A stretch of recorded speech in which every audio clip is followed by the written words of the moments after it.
This is the Hollywood Outsider, a weekly movie and TV podcast with a new episode every Thursday, and this week we are going to discuss upcoming releases including The Counselor and Bad Grandpa.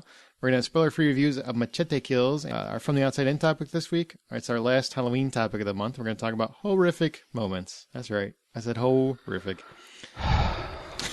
The latest in movie and TV news, including our own trivia segments. My name is Aaron Peterson, and with me today are my fellow hosts, Scott Clark. Top of the evening to you, Aaron. And Justin McCumber.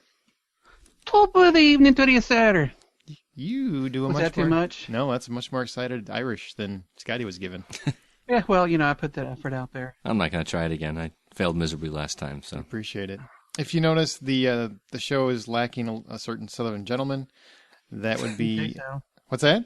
You say so. Yeah. Lacking, and this means Justin has more time to talk, because Brian Williams will not be here this week. He is on furlough. We hope he will be joining us next week, but he's on layoff. I'm sorry. But he's still getting Due paid, to the government right? shutdown, Brian Williams would not be joining us this week. One thing, the podcast nominations are over, so thanks to everybody that did nominate us, and we'll let you know if we made the cut.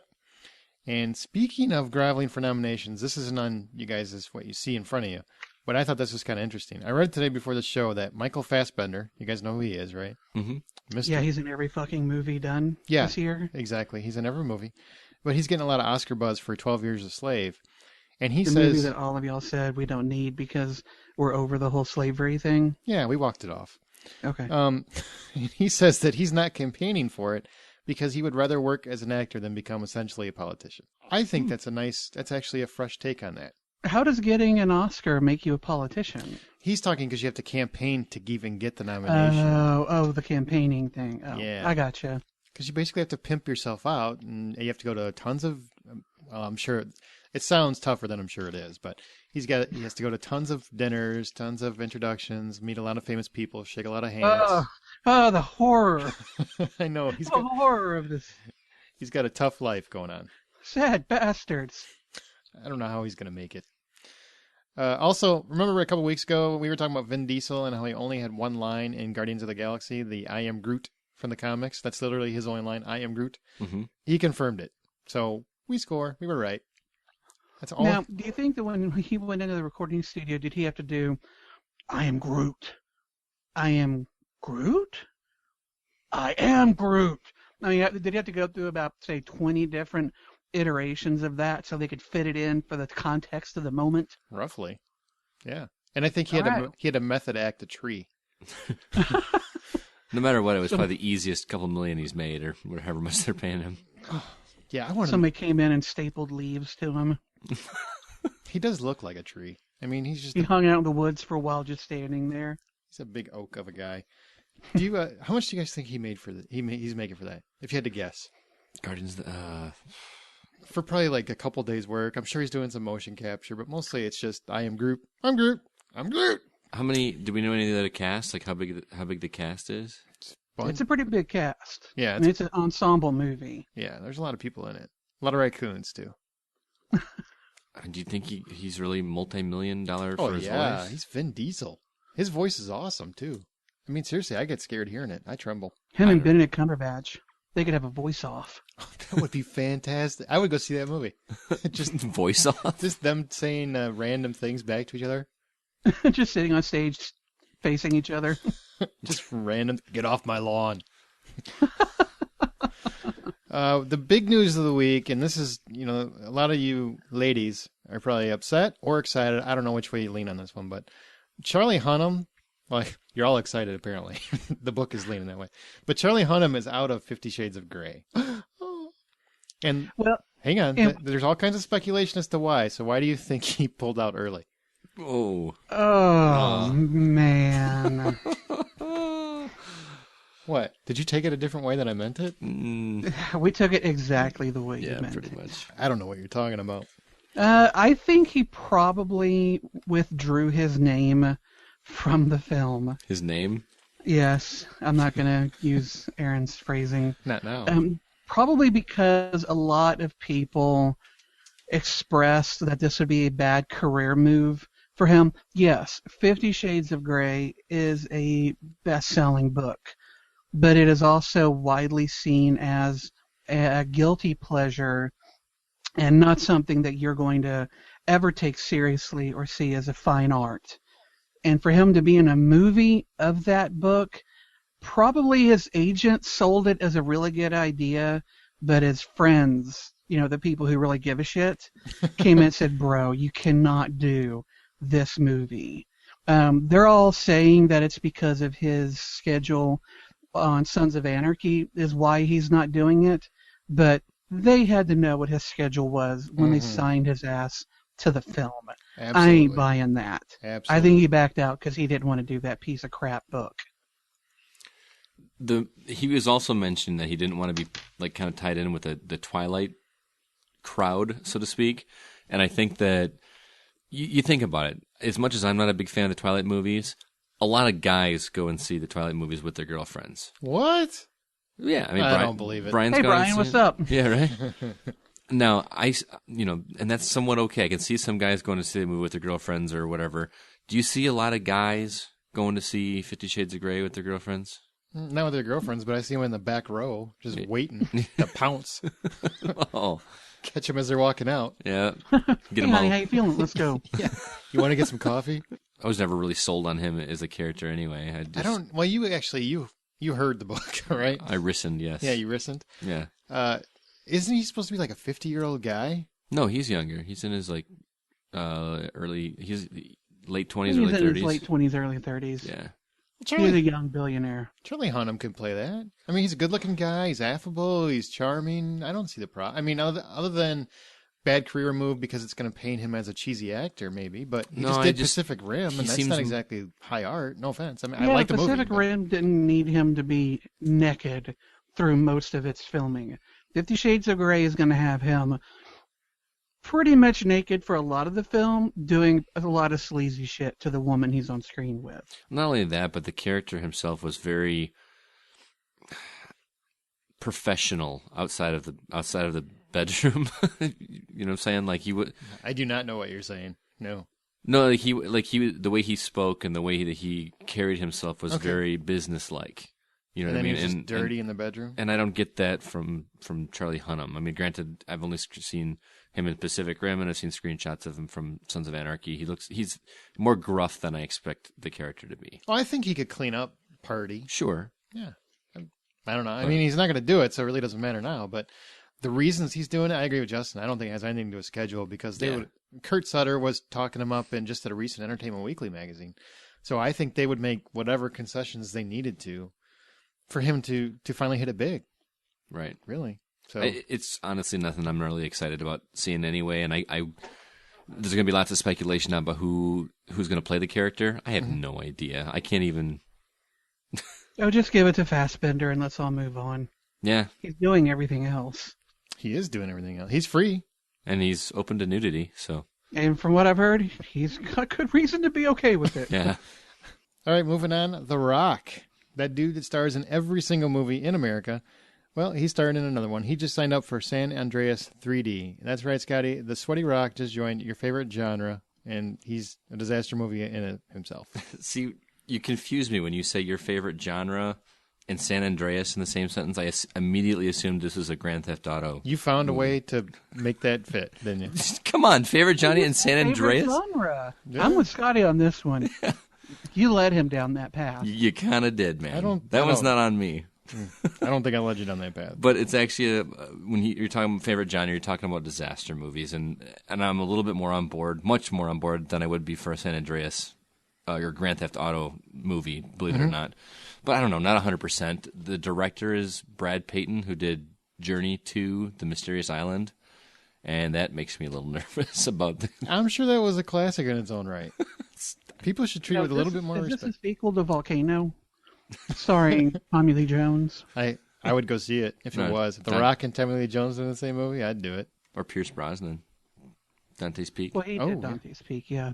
The opposing Volcano movie of that season. Yep. Because it was a big time for volcano movies.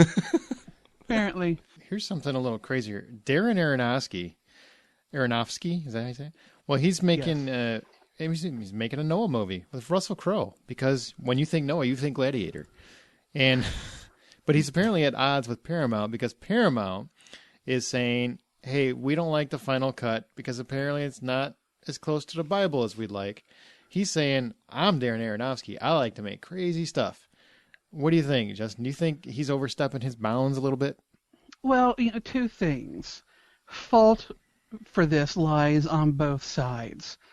Darren Aronofsky is a known difficult director to work with. He's one of those guys who is a bit of an auteur, and so he has a particular voice, a style, and a lot of that comes with some difficulty, being a bit of a diva and wanting to do things his way. Sure does. So when the filmmakers joined forces with him, they knew that going into it.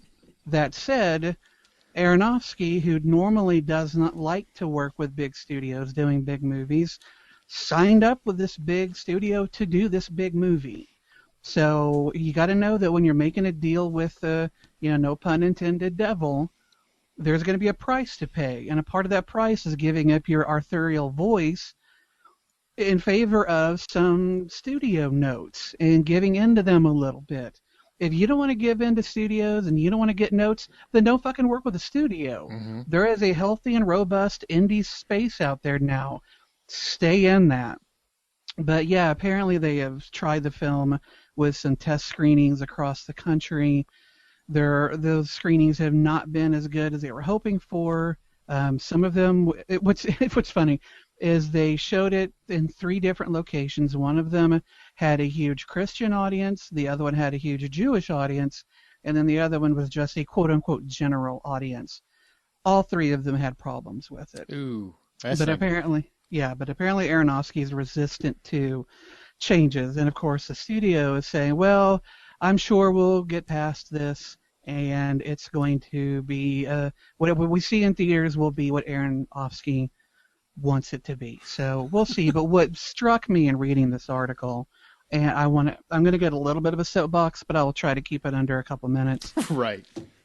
Mark Joseph, who's consulted on the marketing of films, including The Chronicles of Narnia and Ray, says that he hasn't been to a screening of Noah, but fears that it is and now I'm going to be quoting from him, an example of a director not listening to those voices that would have been warning of the dangers of veering too far from the biblical text. The director is, and I don't have a problem with that. Here's a sentence I have a beef. The director is there to serve the studio and the audience, not veer off in the directions that go against the core audience's belief, at least if the goal is to get them to come to the theater. I'm not a director. I'm just a guy who likes to write, but I know myself that you cannot create a piece of art, whatever that art may be, if the entire time you're making it, all you're trying to do is please an audience. You have to create something that works for you and then hope that an audience will find it. Someone who is of Aronofsky's level of, people are so aware of him and his, stature within the system, he doesn't have to worry about that audience finding him anymore. His audience already knows about him. So for him, he just needs to make the film that works for him. He doesn't have to make a film that works for anybody. He just has to then be prepared to accept the fact that if what he makes nobody likes, then it's going to suffer, but that will also be on him. I hate it when people say you have to make something that pleases a particular group, because if you try to do that, most of the time you are going to fail miserably. I would kind of agree, except it's a $125 million studio movie, which means I'm just saying.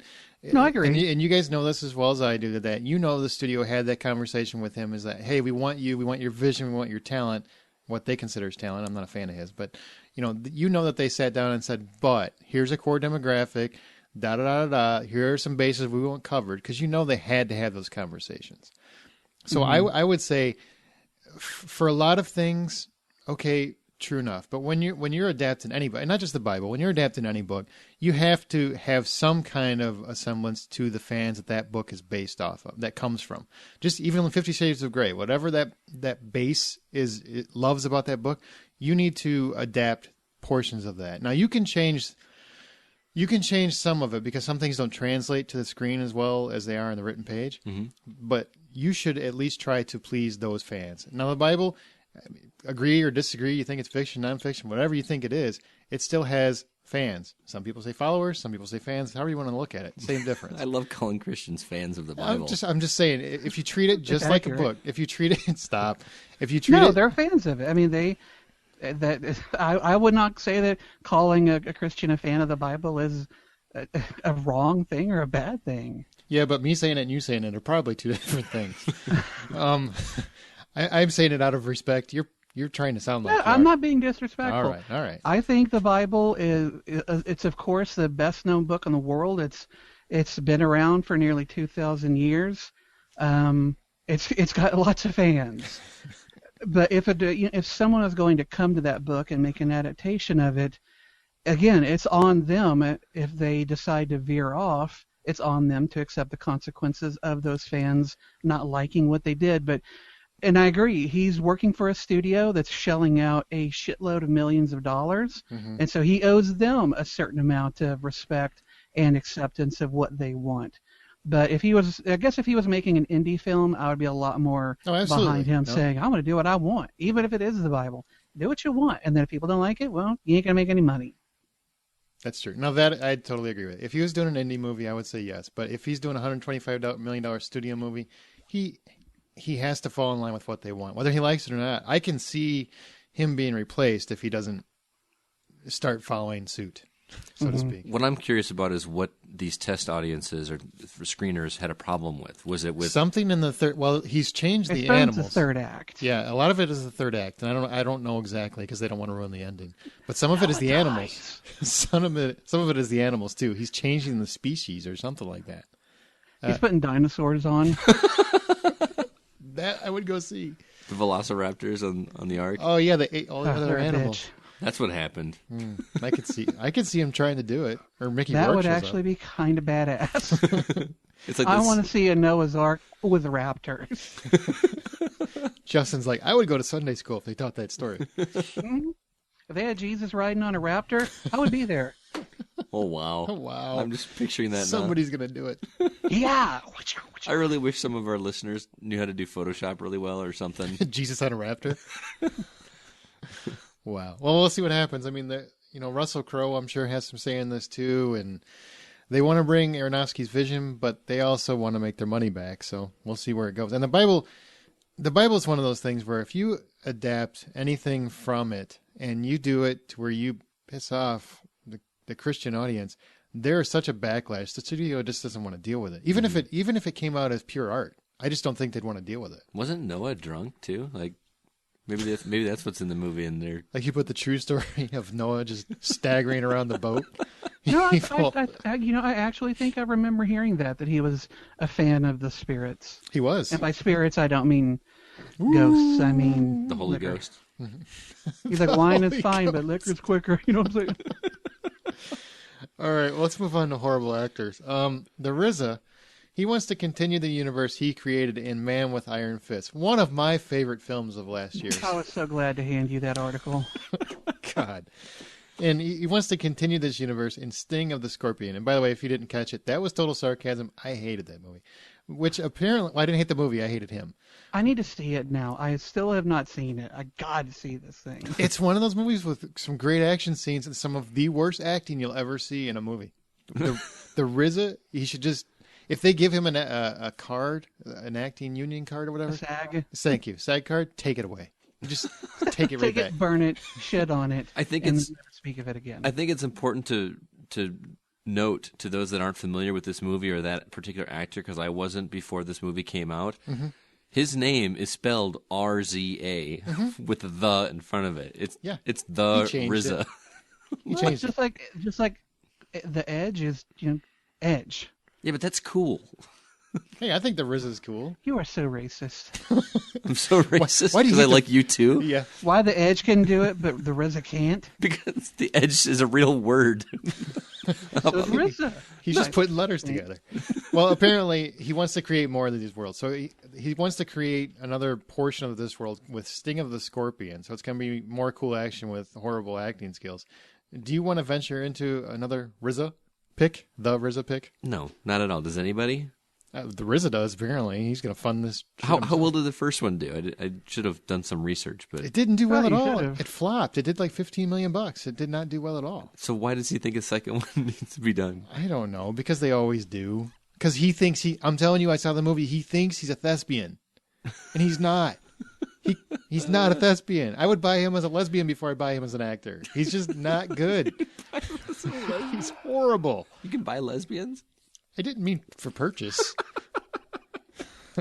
Welcome to Brian's Trailer Park. All right, as Aaron said, Brian is not here, so I will be assuming the duties of his trailer park.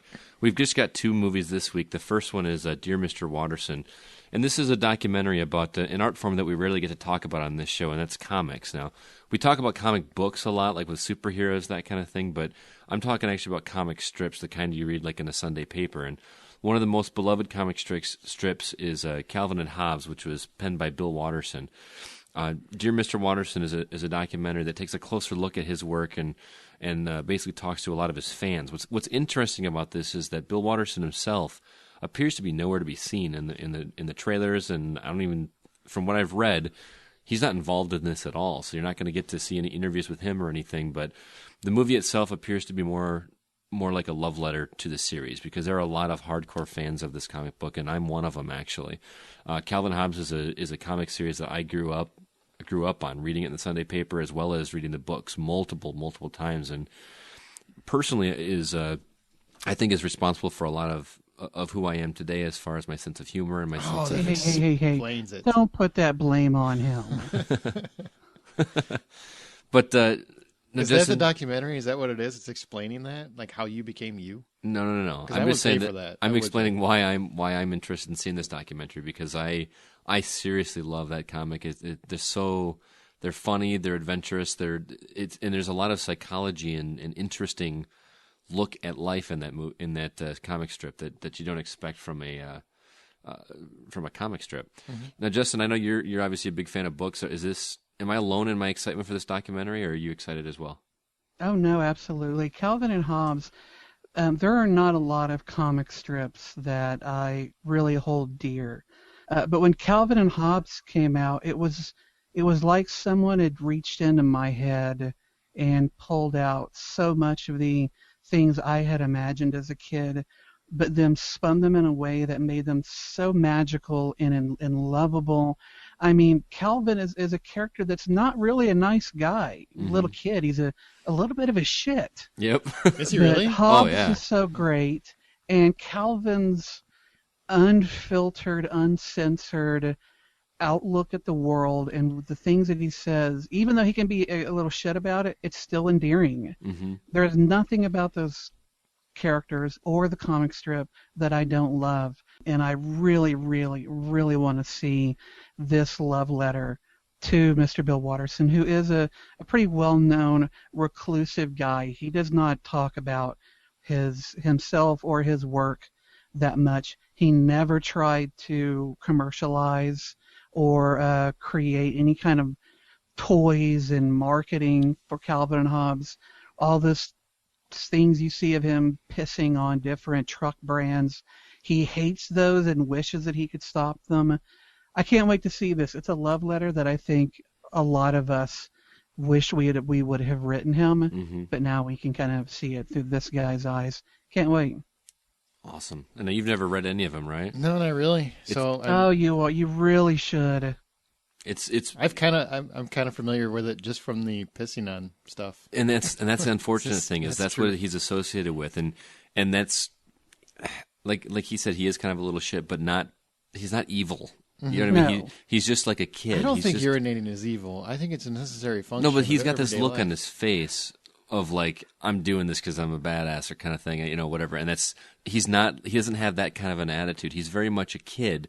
And Hobbes is actually his stuffed tiger that he imagines comes to life. Mm-hmm. And so everything that they do together is all imagined. And he has these daydreams of going on Spaceman missions to space. Spiff. Spaceman Spiff, yeah. That's why you love it. While you were locked in the closet, you're sitting around thinking of Calvin dancing around on a space mountain. Oh, but seriously, but some of the stuff that they write, there's whole comic strips of him and Hobbs just going down a hill in a wagon and having a conversation while they're going, or on a sled, and just interesting conversations that they're having, or the way philosophical riffs. Yeah.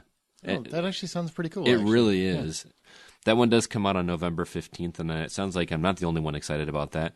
Our second movie this week is Non-Stop. This one stars Liam Neeson. He's an air marshal on a commercial flight who ends up in somewhat of a sticky situation.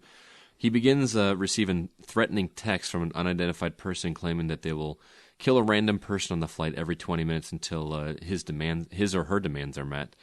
And then to make matters worse, everyone starts thinking that he is actually taking over the plane. Apparently some kind of spin with the media saying that an air marshal has taken over a plane. I don't know. Neeson seems like a perfect fit for this role. You guys mentioned Passenger 57 and Die Hard, movies like that, the comparisons to that. Always bet on black. And it looks to be a real good mix of action and mystery in a claustrophobic environment. Does this seem up your alley, Aaron? Or? Yes, I thought it sounded really stupid until I watched the trailer. I'm like, really, Liam Neeson, is this all you're going to do now, is these kick-ass roles? But then Are we just taking on a plane? Yeah. Taking on a plane? Everything's going to be taken on something. I was waiting for him to say, I got a specific set of skills, or send that in a text. In a text.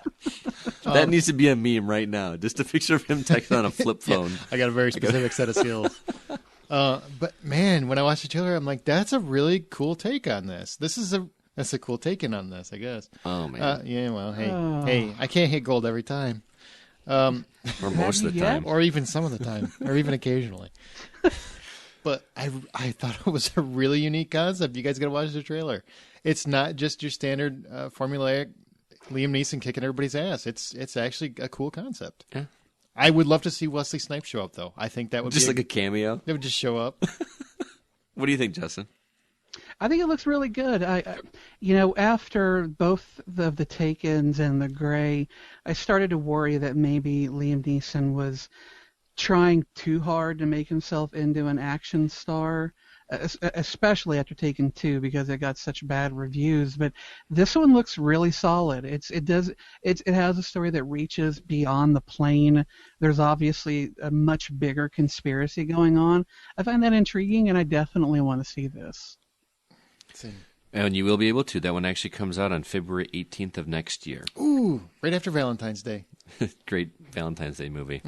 If you'd like to see those trailers, as well as others we've talked on previous shows, you can check out those trailers, which are posted on thehollywoodoutsiders.com, where you can also buy your I'm a Ho t-shirts as they're available there. Do you have a thought or topic idea for us? You can reach us at several different ways. The first is our Twitter, which is at @H_outsider. Also, like us on our Facebook page, which is facebook.com/The Hollywood Outsider. Or you can also give us a call. You can call or text, actually. Our number is 818-81-I'm-a-Ho. Or if you don't have the letters on your number pad, it's 818-814-6246. And lastly, we do have an email address, which is feedback@thehollywoodoutsiders.com. I got to tell you, Brian always seems like he doesn't even know what he's supposed to be saying at that part. You sounded very, very prepared. Yeah, but it's missing that southern charm. HollywoodOutsider.com, H_outsider. Under overalls. Roger. Now let's go to Stump the Ho. Each week, one of our hosts poses a trivia question, or whenever we do it, poses a trivia question to the other remaining hosts. Or a listener maybe wants to do it. Yeah, or if a listener wants to send it in. Basically, it's a question to try and stump us as well as you listening. So this week, it's Justin's turn. Justin, stump us hoes. Earlier we were talking, of course, about Noah, and it got me thinking a bit about biblical movies in general. But there is one character that I think trumps them all, the Big J. Mm-hmm. In the history of cinema, there have been a lot of actors that have played the Holy Jeebus. I have a list of 4 actors. Which one of these actors did not play Jesus in a film? Okay. Was it A, Christian Bale, B, Harrison Ford, C, Will Ferrell, or D, Max von Sydow? Holy crap. I think Christian Bale played Jesus in Dark Knight Rises. Yeah, who kicks ass for the Lord. I'm going to go with with Harrison Ford because I don't recall him ever playing Jesus. What was D again? Max von Sydow. I could see Will Ferrell playing a funny Jesus. I have no idea, so I'm going to say... I was going to say Harrison Ford, but I can't copycat you, so I'm going to say Will Ferrell. Yeah, you should have copycatted. It was Harrison Ford. He's one of my top 3 favorite actors. I don't remember him ever playing Jesus. I didn't It was either, a risk choosing that guy, but what the hell? When the hell did Will Ferrell play Jesus? He played Jesus in Superstar. Superstar. That's right. Who's the last guy? I had no idea who that last actor is. Max von Sydow. He's an older actor. God, he's been in a million movies. He was the Exorcist priest in The Exorcist. Mm-hmm. Okay. He was in Conan the Barbarian. He's When all the gold has 106 lost years its luster. old. Oh, wow. 106 years old. But yeah, he played Jesus in The Greatest Story Ever Told, 1965. All right, now let's go to the big screen where we talk about new releases. And really the only thing that anybody saw was I saw Machete Kills. That's right, it's Machete Kills. And Machete Kills is the continued journey of Danny Trejo as Federale. The continued journey like he's fucking on Kung Fu. He is. He's just roaming the earth. Roaming the earth. He's a Federale, and he's named Machete. He's recruited by the president, played by Carlos Estevez, also known as Charlie Sheen, to track down Mendez. He's a Mexican criminal bent on the world's destruction. Mendez has rigged, apparently, one hell of a deadly missile, because everybody's worried about it going off, to detonate if his heart stops beating. So Machete must drag Mendez back to the States to find Vaz, who's played by Mel Gibson, who is the only man who can disarm Mendez. You with me so far? Okay. All this somehow matters. Along the way, he crosses a brothel owner who's played by Sofia Vergara, who I actually thought did a really impressive job. I think she should play like a villainess in a Bond movie or something. She was good. And Machete also has to tend with a hitman who's named, or hitman and hitwoman, whatever you want to call her, the Chameleon, who changes faces at a moment's notice and is played by several actors. And I don't want to give them away because it's actually that's one of the few fun things I found in the movie. Jessica Alba and Michelle Rodriguez both returned from the first movie, so if you guys remember their roles, same roles. This is probably one of the harder. What was her line from the first movie? We didn't cross the border. The border crossed us. Right. Oh God, that was almost as good as the St. Crispin's Day speech from Henry V. Almost. I love the first Machete. I really do. It's one of my favorite cheesy guilty pleasures. And Grindhouse, where this movie spawned from, is in my top 20 movies of all time. I love Grindhouse. Went to Grindhouse. The actual Grindhouse, not where they split it up into two. Grindhouse, where it had two movies in one and trailers in the middle. That's Grindhouse. But didn't they each have their own titles even originally? Maybe. No. They have their own titles, but it was one damn movie. You understand? It was one movie. We'll have this fight somewhere else. I thought it was a double feature, but please continue. It was a double feature in one movie. I paid one ticket price, one movie. Oh my God. All right. So that's honestly, that's why I'm so disappointed. You ever have that friend, and if you say it's me, I will kick you both in the balls. You ever had that friend who tells you a really funny joke and then just keeps telling it over and over and over? Go ahead. Yes, I think Scotty and I both have a mutual friend. Well, that's what Machete Kills is. It's the exact same joke. It's Cinematic Aaron. Yeah. Cinematic. Fine, it's Cinematic Aaron. And it stopped being funny the last time. That's really the only thing I can say to pinpoint what is wrong, is the joke has been told so many times and it doesn't work this time. And this is a movie I was excited about. I couldn't wait to see it. Bored, silly. All of the actors, they're really engaged. There's crazy as ever. And Gibson is probably the best. I've seen him in eons. I mean, since he started hating Jews anyway, or whatever. But this should be one of the most fun films of the year, and it is not. Not even a little bit. It's Robert Rodriguez just wringing every last drop from this franchise, and it made me roll my eyes. A Machete movie made me roll my eyes, which to me, I can't even explain it. The movie, it goes on way too long, and it goes on and on and on, kind of like. So it is Cinematic Aaron. Yeah, or like Justin explaining, anything. But I wanted it to end like 20 minutes before it did, because it pulled a Lord of the Rings where it ended like 10 times. Oh yeah, it did. But the tricky part is it's really hard to call the movie bad. It's just not good, because it's meant to be bad. It's meant to be exploitive. It's supposed to be like a take on B movies, and the first one really was. It was really well done. It really caught my eye. I love the humor of it. This one, it just didn't work. It's like the Why Did the Chicken Cross the Road of B movies. Really? Yeah, it's just, oh God. If $10 is the full price of admission, Machete Kills gets $4.50. Wow. I was so disappointed. But have you rewatched Machete recently? Yeah, the original. yeah. Watched it before we went and saw And it. it still holds I up? loved it. I still love it. I absolutely love it. It's one of my favorite B movies and guilty.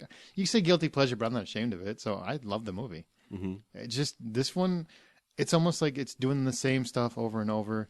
There's nothing really. Everything that was cool was in the trailer. Oh, like really? The kills in the trailer, that's the only thing that was the stuff that's really cool. The one with and Sofia Vergara was actually a really good villain. Like she acts not nearly over the top as it seems like in the trailer. But how was the gun bra? That was all right. That was all right. It was hiding some stuff. But Alexa Vega, I will tell you this. Here's a little side note. Okay. Are you about to get pervy? I felt dirty. I felt ashamed of myself. I'm watching Machete Kills, and Alexa Vega's in it, right? She was in Spy Kids. Spy Kids. The cute little kid from Spy Kids. I took my daughter to see that movie, and I'm watching it, and there's a scene when she first sees Machete, and she gives him sexy eyes. And that is the creepiest fucking thing I think I've ever... I had to look down, and I actually turned to my wife and said, I feel really dirty right now, and we should call someone. Because he should be in jail or she should get some help. Something's wrong there. She's legal. I don't care. There's just all I can see is that's Uncle Machete. you can't make sexy eyes at him. Uncle Machete. Yeah, in Spy Kids, he was Uncle Machete. You don't remember that? Yeah, he was their actual uncle in the movie. Oh, Get out. Was he really? Yes, it's creepy. I didn't see Spy Kids. So. Oh my God, it was so creepy. Oh, that's weird. That is weird now. It took me out of it because I was enjoying her presence until that moment, and then I just stopped. I'm like, oh, this is just went all kinds of wrong. Okay, well, box office. There's some cool points to box office. Gravity opened to an October record last week of 55 million, which we talked about, but this past week it dropped only a hair under 23%, which is the best non-holiday hold for a movie that opened over $50 million ever. So apparently it's lighter than Gravity. Yeah. Sorry, Justin. Yeah, it wasn't one of my best. All right, No, moving it on. sure wasn't. That was a Brian pun. And he's not here to defend himself. And its 3D share is 82%. Most 3D films are under 50% in its first weekend. This is 82. But that's the way you should see it. Absolutely, but most movies don't pay out that way. This is becoming one of those things where people see it as an event, which I think is great. That's great for the movies. We need more stuff like this. And it's getting good word of mouth, too. It's one of those, you got to see this in the theater kind of thing. And you know what kind of irritates me about? I mean, I love it because I love the movie, and I think that's great when people go to a theater to see stuff like this and they enjoy it. And it's one of those movies where it's the right time. It's not too long. It's not too short. But Pacific Rim, and I know we've touted it before, same kind of movie where you should have seen it on the big screen. I feel bad because that one didn't get the same attention and this one does. You know what I mean? Mm-hmm. But I'm just glad people are enjoying it. It's pretty... Well, and Pacific Rim was a lot more scientifically accurate. Bam! Oh, God. Yeah. Well, oh, did you hear that? That was all yawning that everybody listening's doing. Captain Phillips also opened really well, and which is surprising since it's the exact same audience, but 25.7 million. So congratulations, Tom Hanks. You're a star again. He hasn't had a hit movie in a while. Did you see the little animated GIF that had him on the, like, looking out with the binoculars, and then it cuts to a little shot of Wilson bobbing on the ocean? That's great. That's awesome. Machete did not open well. Apparently, it should be Machete Don't Sell Tickets because it bombed. It was one of the worst openings ever for a movie in over 2,500 screens. $3.8 million. Wow. Ouch. Yeah, ouch. Robert Rodriguez, even though they tease that Machete kills again in space, in this one, it's not going to happen. There's no way he gets funding. They tease that in the movie? It's a trailer that comes out right when the movie starts. You're not missing anything yet. Oh, there you go. Romeo and Juliet, by the way, opened to $520,000. Wow. Damn. How many theaters? 460 theaters. So Okay. That should be hitting video on demand here shortly. it's probably on right as we speak. Yep, there it is. Just popped up. Oh, that didn't it's look not. that bad. That I didn't look. thought you were being serious. No, it doesn't look that bad, but it's one of those things. I think people have seen it before. Yeah. I mean, Romeo and Juliet's pretty done. So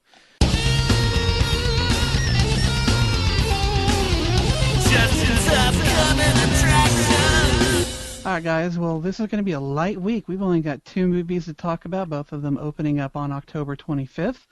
The first one is The Counselor. It's a crime thriller directed by Ridley Scott. You may have heard of him. And written by Cormac McCarthy, whom some of you may also have heard of. He happened to write such books as The Road and No Country for Old Men. This is actually his first screenplay. Starring Michael Fassbender, Brad Pitt, Javier Bardem, Cameron Diaz, and Penelope Cruz. Oh, Carmen Electra was in it. I was going to go see it right now. The Counselor is about a lawyer who finds himself in over his head when he gets involved with drug trafficking. This is where I'd usually give yet another clue to Brian's nefarious past, but since he isn't here, we'll have to settle for a world with milquetoast Aaron Peterson. Have at it, Aaron. You going to take a big hit off this one? Are you talking narcotics? I don't like drugs. Yes. Drugs are wrong. Drugs are bad. But alcohol. Drugs bad. Drugs are bad. Okay. I do want to see it, but I am getting burned out by all the ads. Everywhere I go, I see a Counselor trailer, and it's making me not want to see it. I'm getting runner fatigue, if that makes any sense. It's the same thing where it looked okay at the beginning, but now I've seen about 4,000. Literally every movie I go to, this trailer plays, and I'm getting to the point where I don't necessarily want to see it anymore. I haven't been in the theater as much as you recently, so I've only been seeing the TV commercials, which are still aplenty. But I don't know. This looks like one that has a cast that is just begging to get Oscar nominations, but it's actually one that I actually kind of want to see for once. Yeah. Usually when I see a movie that's like, quote, Oscar bait, I just kind of like turn my nose up. This one actually looks Because you're a interesting movie to me. snob. No, I really don't think I am. It was a joke, Scott. Don't be sensitive. Don't hide. Come out. One thing I do think is that every time I see the trailer, more and more, I still think this is Tony Scott's movie. I'm convinced he directed this from the dead. Really? It has that. You know what I'm saying, right, Justin? Directed via a seance. Yes. Oh, he's got that Tony. It does have that true that romance gloss. kind of thing. Yeah, it's got that gloss, that true romance feel to it. It feels like that kind of movie. I do want to see it, but I'm just the trailers are really burning me out. I really have no interest in this. I think the cast is a little too star heavy. For me, when I see a movie this loaded with, higher caliber stars, it makes me wonder if they're trying to make up for some deficit elsewhere by loading it up with these names. And frankly, the trailers just kind of bore me. It's supposed to be a thriller, but at no point do I actually get any sense that I'm going to be thrilled watching this movie. And you know what else you don't get a good sense of? What it's really about. Yeah, that's true.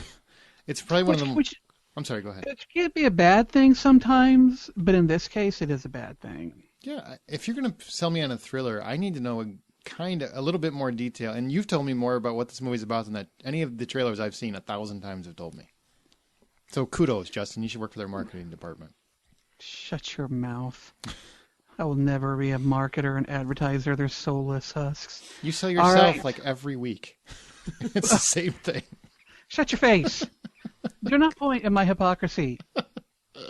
All right, second film, Bad Grandpa, is a comedy helmed by longtime Jackass director, and I mean the films, not that he's a jackass, Jeff Tremaine, and starring Johnny Knoxville and Jackson Nicole as fake grandfather and grandson on a journey across America to shock and horrify an unsuspecting public. Scotty, as a teacher of children, the premise of this young kid being used in one inappropriate stunt after another has to be appalling, or at least that's what you're going to have to say around the faculty water cooler.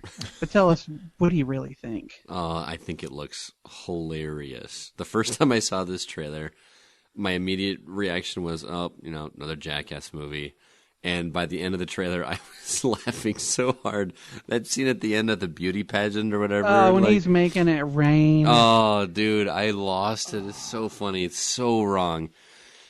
It's one that I'm leery about running out to the theater to see, but if I had the right group of people to go see this with, I could just see myself having a blast. But that is really a big key thing for this, is finding that right group of people, because a lot of people look at this trailer and just groan and say, why would anybody want to see that movie? But Well, don't take Aaron. He's a buzzkill. It's like Borat with a grandpa. Grandpa Borat. Borat. Yeah, Borat. Oh, Borat. Yeah, because Borat and Borat, those are two different things. That's a little different. I thought you were saying Brat, which was he's a kid, so I thought you were saying weird. Now you're just making stuff No, up. You I'm didn't really think not. You didn't think that. I do want to see it. Surprisingly enough, the commercials I've been seeing, it's winning me over. It looks freaking retarded, but I want to see it now. And we haven't had one of those audience doesn't realize they're an audience member movies like Borat in a while. So the joke has simmered off for quite a while now, and we get in. Plus, I kind of like this. I kind of like having a crusty old grandpa going around causing havoc. Yep. Well, I mean, they did that in Jackass quite a bit. They had them dress up like grandpas and. Well, when he's feeding the kid line and the kid's talking to this woman, asks her if she's a stripper, and it says, "Well, I'm just going to call you Cinnamon." Oh God, I laughed more in the trailer for this movie than I did the entirety of the internship. Oh, that's too bad. That's a bummer. That's really sad. So there you go. All right, guys. Well, of these two films, which of them are you most likely to go to a theater and see? The Counselor or Bad Grandpa? Scotty? Bad Grandpa, if I can find the right people. We don't qualify your answer. Stick to it. Own it, man. Own it. Bad Grandpa. Put your name on it. There you go. All right. Aaron. Back that thing up on it. I will take Bad Grandpa as well. All right. Well, you know what? The three of us were saying, F you, Michael Fassbender. This is one of your 24 movies this year we will not want to go see. I do not want to F him because his parts are huge. That is what I've heard. I saw Shame. He has no crap. shame. Holy crap. Oh, you did see it? Yeah, he doesn't need No that. reason to be ashamed. He doesn't need the additive that Mark Wahlberg did. Let me tell you that. Really? No, he's good. So like Tommy Lee, where does he rank in that? Jesus, are we really doing a rank off on cock?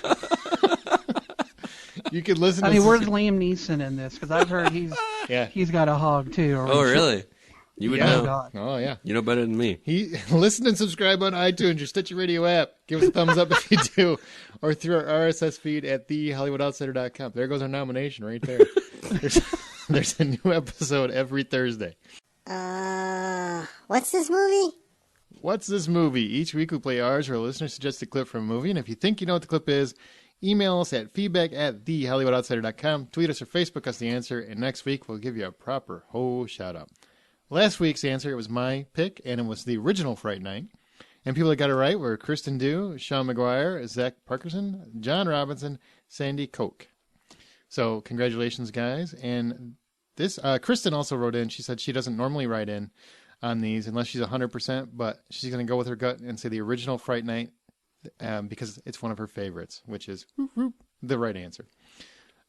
Here is Scott's pick. It's Scott's pick this week. So as you guys may or may not know, Scott notoriously picks the most ridiculously hard clips of movies that no one has seen. So we're going to see how many of you guys can get this. All right? Movie snob. He is. Tell me a little bit about yourself. Well, you know, I'd be from Jamaica, man. Not a mercy. What part of Jamaica? Right near the beach. Boy! I think you're bullshitting me.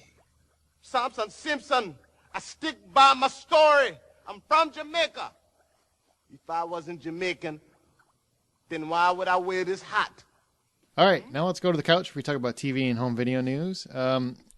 Marvel has some big plans afoot with its TV division, which we don't really know what it's all going to encompass yet, but they do have the Agents of S.H.I.E.L.D., which just got a full season.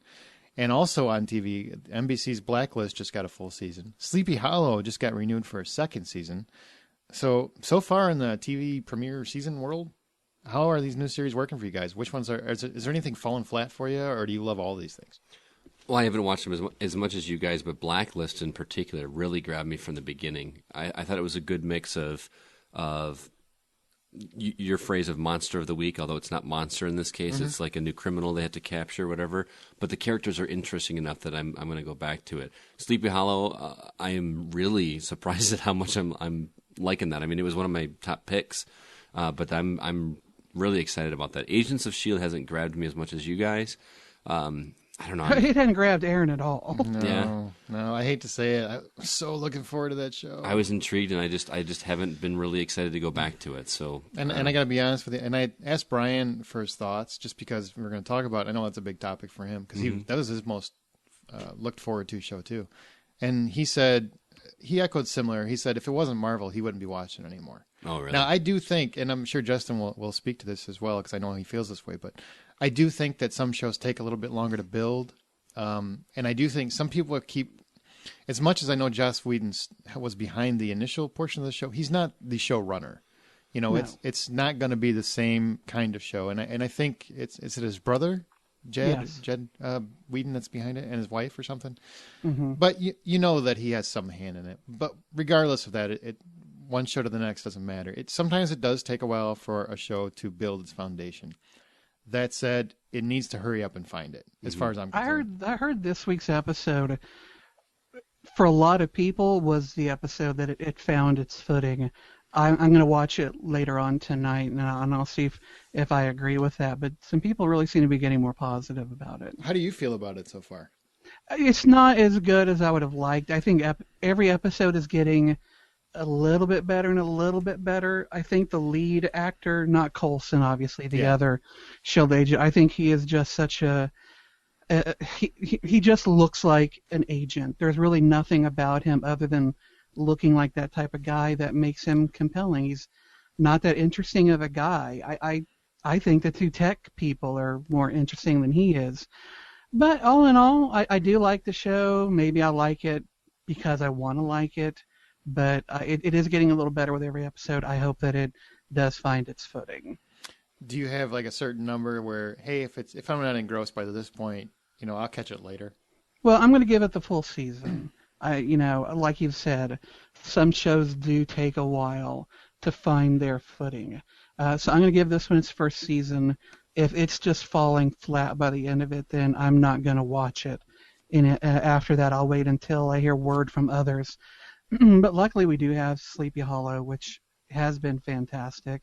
I just saw the first episode last week of American Horror Story Coven, and it was amazing. Now, you don't have to see the previous seasons to watch No, those. you do not need to see the first two seasons. Every season is its own, like an anthology story. None of them have anything really to do with the others. You may see the same actors, but they're not playing the same characters. They're all in different times and different locations. This one is set in modern-day New Orleans, but it starts off in the past with Kathy Bates playing this witch. She puts on a clinic of acting in that opening. I cannot wait to see what more they're going to do with this season. It is spectacular first episode. I really want to see that one. It's one of those where I keep meaning to watch it, and then something else comes out, something else comes up. I never get around to it, but I definitely want to watch it. And one show that has come back that I want to mention is Sons of Anarchy, which I love the show. I'm not knocking it, but I'm getting sick of the 90-minute episodes. Every single week now, Kurt Sutter, they gave him a little free pass to where he could have a few episodes that were 90 minutes, and now it seems like every episode is that. And I think, and the point I want to make, and I'm not going to talk about any of the story elements, but I personally think that the writing is suffering because of it, because he's not being forced to close it up. He's getting too much time to let things play out, and I don't think he's not Vince Gilligan. Is what I'm saying. I don't think he's as good a writer, and I think the extra time is actually hurting the show more than helping it. Does that make Sometimes sense? you can get a little too indulgent. Yeah, and that's what I think is kind of happening there. I still like it. This season is definitely not as tight as last year's was. But the Marvel thing, they are working on some stuff. We talked about Agent Carter as a possibility. They've got some other things in the mix they're trying to do. I'm very curious. Yeah, they're shopping some stuff around to just about every possible place they can. I mean, Netflix, Amazon, all of them are getting pitched. And speaking of Netflix, you want to one thing that's floating around real quick is they're floating around the possibility of sports going to online. Really? Going to Netflix. Streaming? Like NFL So I get to games. see a whole season of football in one day. Would you watch it? Fuck no. Yeah. That would be huge. It would be huge. I don't think they have the capability yet, but that's what they're looking at to see if, because they don't, DirecTV's contract ends next year, I guess, and Well, it's getting ridiculous with NFL because there's games every Thursday, Sunday, and Monday now, right? And each one of those is all on a different network that you have to have a different either basic cable or a different cable package for. yeah, that's true. Like, if I want to watch a Thursday night game, I have to go somewhere because I don't have NFL Network, and that's... You can come over here, buddy. Yeah. Yeah, he doesn't want to go over there. Obviously, because he Once a doesn't. week is enough. And Justin, that's just a cool tidbit. You guys can Google that if you want more information. But you saw the trailer for the new Stars series. Now, tell us about that a little bit. Starz has got a new series called Black Sails. And as much as... Correct me if I'm wrong, but didn't we a few months ago talk about one of the networks doing a pirates on the, on the ocean type show? Yeah, NBC was doing Blackbeard or something like that. Are they still going forward with that? Oh, yeah. It won't be very gritty, I'm sure, but they're doing it. All right, well, fuck that shit. People have got to check out this Starz show that's coming up called Black Sails. Now, this is not Pirates of the Caribbean. It is not fantastical. This is, you will not be finding any kind of zombies or, witches and shit. This is set in 1715, which is, really the golden age of piracy in the Caribbean. This former British colony called New Providence Island is now this lawless territory that's controlled by all these pirate captains.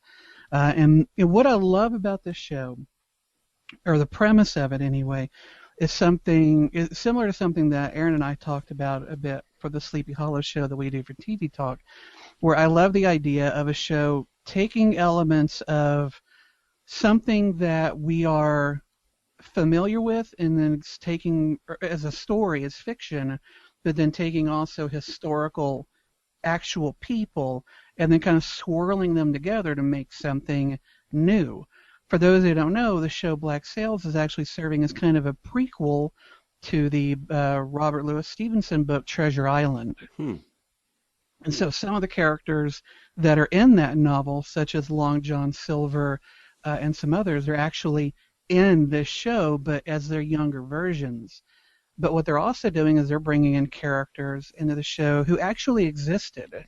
There's a character named Rackham, who was actually a pirate captain. There's a woman playing a character named Anne Bonny, who she was actually a pirate herself, and a known female pirate. So both of these historical characters are having their true stories mixed into the fiction that they're creating for the show. Ooh, that's all kinda... leading into a Treasure Island cool. eventually. Yeah, that's really cool. Yeah, that's kind of cool. And so it looks fantastic. The people who are involved, the trailer I watched was really gritty and very nautical.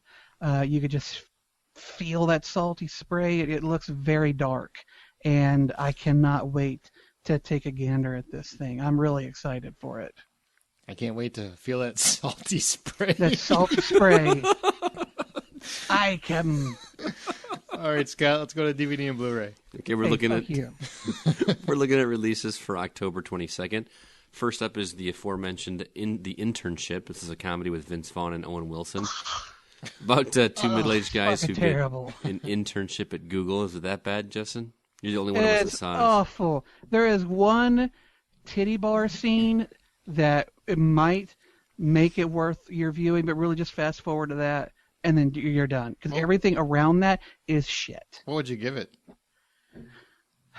A 3. Ooh, and that's really being generous. Especially for you. It was one of those movies that you could feel was written by a committee, and that committee not only wants you to love Google, but they also really want you to believe in these characters who are saying shit that really isn't natural sounding. It all looks like a big commercial for Google. It sucks. Avoid it. Wow. All right. Now, if it would have been Apple, would you have bought into it? Hello? Maybe. I did sell my soul to Apple. I think I'm contractually obliged to give that one a positive. We've also got The Conjuring, which is a horror movie that we talked about back on episode 102. Justin gave it an 850 out of 10. I gave it a 650 out of 10, and Aaron also gave it an 850 out of 10. You are so wrong, Scotty. Yeah, I actually kind of remember liking that a little bit better than 650 after thinking about that, but I don't know. Before Midnight, this one stars Ethan Hawke and Julie Delpy.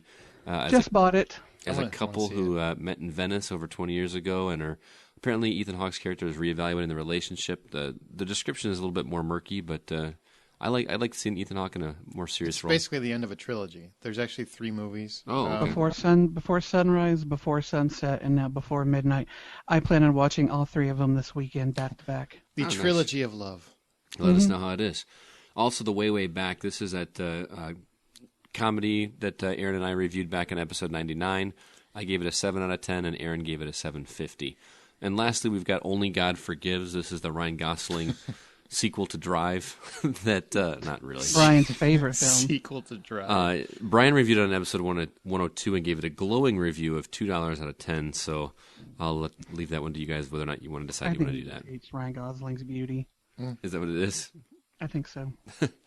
I think deep down he feels attracted to Ryan Gosling, and that upsets him because he doesn't know how to deal with that. Oh, he does. His eyes do smolder. I can understand that. They sparkle. Mm-hmm. Also, we'll do a couple 1-minute reviews of DVDs. I actually got to see After Earth this past weekend. No, you say it correctly. After Earth. There you go. That's Sorry, right. After Earth.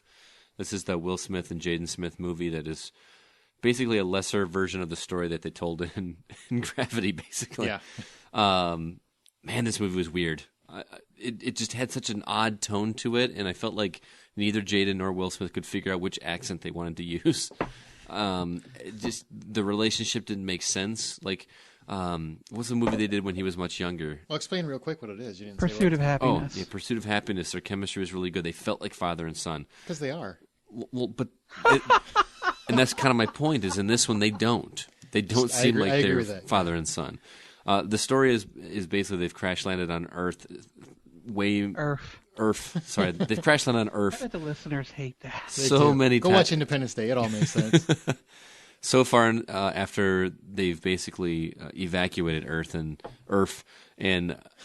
basically the planet has evolved into all the animals being killing machines, and basically Will Smith's character is They have to get Fine. 1 point A to point B. he gets to Point A to point get point A. Well, no, Will Smith can't because he's injured, and he basically directs his son to get from point A to point B to a beacon, and it's just an odd movie that I can't recommend it. So what'd you give it? I would give it a 4 out of 10. Yeah, that's about right. Do we remember what I gave it? You gave it a 5. I gave it a 550 because I was actually feeling generous that day. 'Cause I like Will Smith in the movie. I hated Jaden. He's just not talented. I didn't love Will Smith though either. He couldn't figure out which accent to use. He doesn't need to because he's Will Smith. He can use whatever he wants because he always impresses me. His son, he better get his shit right because he ain't got no charm. That apparently that kid is adopted. That's my argument. You know who I did like was the girl that played Jaden's sister. Yeah, That was always showing up. She was really good. I enjoyed that. Mm-hmm. Justin, you saw Nothing Left to Fear. Yeah, this film is making the rounds right now, and I think its biggest selling point is that this is Slash, his first production film. Slash, of course, being the guitarist from Guns N' Roses. It's a horror film about a family's journey toward a better life being interrupted by an unstable man of the cloth and all the horror that ensues. It stars, some known names, Clancy Brown, Anne Heche. The cast is pretty decent, and I actually enjoyed it more than I thought I would, especially when a couple of people on Facebook kind of crapped on it. I was like, all right, well, I guess this is going to be a piece of crap film. And strangely enough, I wouldn't say it's a great horror film or a really, really good one, but it's definitely a good horror film. I cried out in surprise a number of times. The special effects are well done. And I think if you're a fan of horror, you should definitely at least give it a try.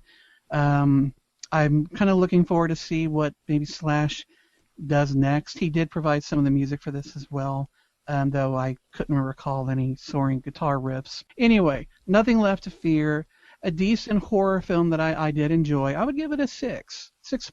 I'll tell you what, I'm feeling really nice today. I'll give it a 7. Ooh, look at that. Well, I saw Curse of Chucky. On purpose? Yes, I did. Actually, You paid for that? my brother recommended it, and I said, really? The Chucky movie? He said, I'm telling you, man, you got to give it a shot.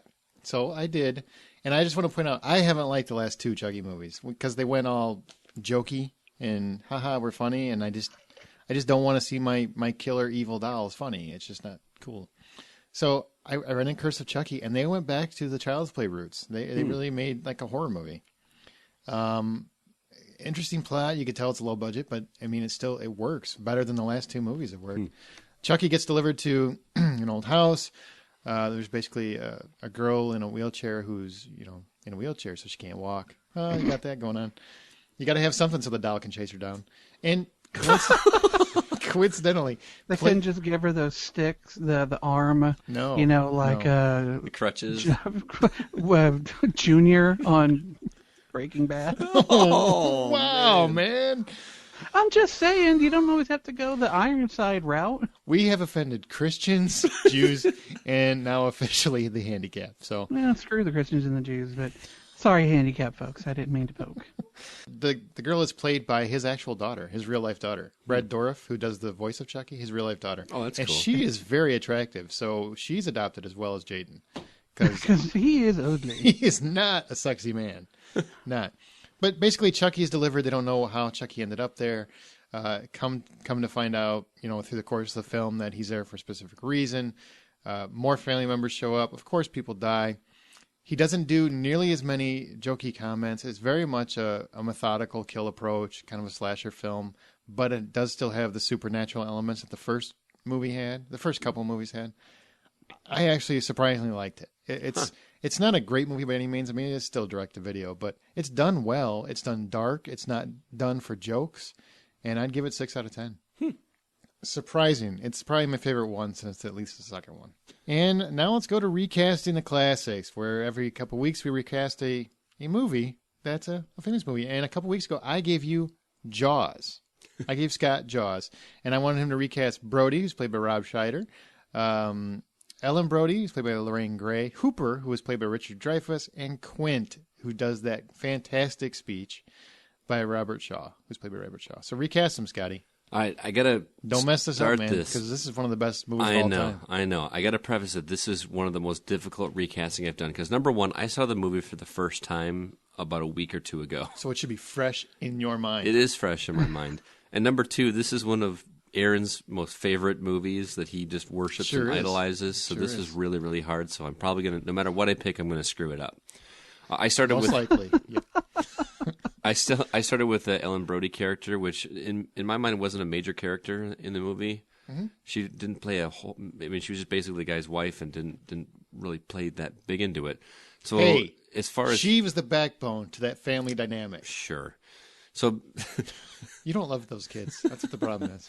so I couldn't coming up with an actress to play her was really not someone that could play the character as much as just kind of look like her. That's basically what I went with. All right. Best I could come up with was Helen Hunt. Hey, I'll Not go with- bad. She's a great actress. I'll Yeah, give I you really that like one. Helen Hunt, and I could see her in that role. So far, you haven't screwed it up too bad. Okay, Hooper, which, like you said, was played by Richard Dreyfuss. He's kind of quirky, got a little bit of sense of humor, but also very intelligent and good at what he does. Mm-hmm. I went with Sam Rockwell. I thought I knew there'd be a Rockwell at some point, so I'm glad it's not the star. I like it. Okay. Quint, played by Robert Shaw, who was fantastic in that movie. He was Yes. really, really good. I needed someone that could be that gruff sailor, but also have that charm to him. Mm-hmm. You know, I went with Daniel Day-Lewis. Ooh. I thought that he could pull that How off. method is he going to be? Because Daniel Day-Lewis would actually have to go to the SS He'll be out there Indianapolis. killing sharks. Yep. He would be harpooning them right before the shoot. What were you doing, Daniel? I was harpooning some sharks. I got him. And then last, the main character, Brody, played by Rob Schneider. I had to find... Ashton Kutcher. I had to find somebody that was kind of just an everyman, but also could under overwhelming circumstances kind of pull through. I went with Don Cheadle for Rob Schneider. Don Cheadle in a starring role, and apparently married the white lady. Yeah, why not? Why you gotta go there? Because you brought up Don Cheadle. Because we've offended everybody else. I figure let's make this episode complete. You know who I actually thought for that role? Who's that? Adrian Brody. Oh, that nose couldn't fit on screen, man. Bigger than the shark. But I thought he kind of had that same kind of thin everyman sort of quality that Rob Schneider had. I really like Don Cheadle. That's interesting because I don't think Don Cheadle is as charismatic as some people think he is, but I do think playing that kind of role, he's perfect for it. Yeah, I could see that. Yeah, I think Terrence Howard would have done it better. Terrence Howard. We all know that Terrence Howard would do most roles better than Don Cheadle. That's right. Especially if there's an iron guy involved. I'm here. Deal with it. All right. So if you... Wow, Scott actually quoted a movie. He's moving up. Oh, wait, I got to pass it off. You got to pass it off to Brian in 2 weeks, and if he wants to know what his movie is, I guess he'll have to listen to the episode. I'll have to listen. Yeah, Brian, since it is October and it's kind of horror movie season, so to speak, I wanted to come up with a scary movie, and I think that this is going to be a really hard one, and I chose Silence of the Lambs.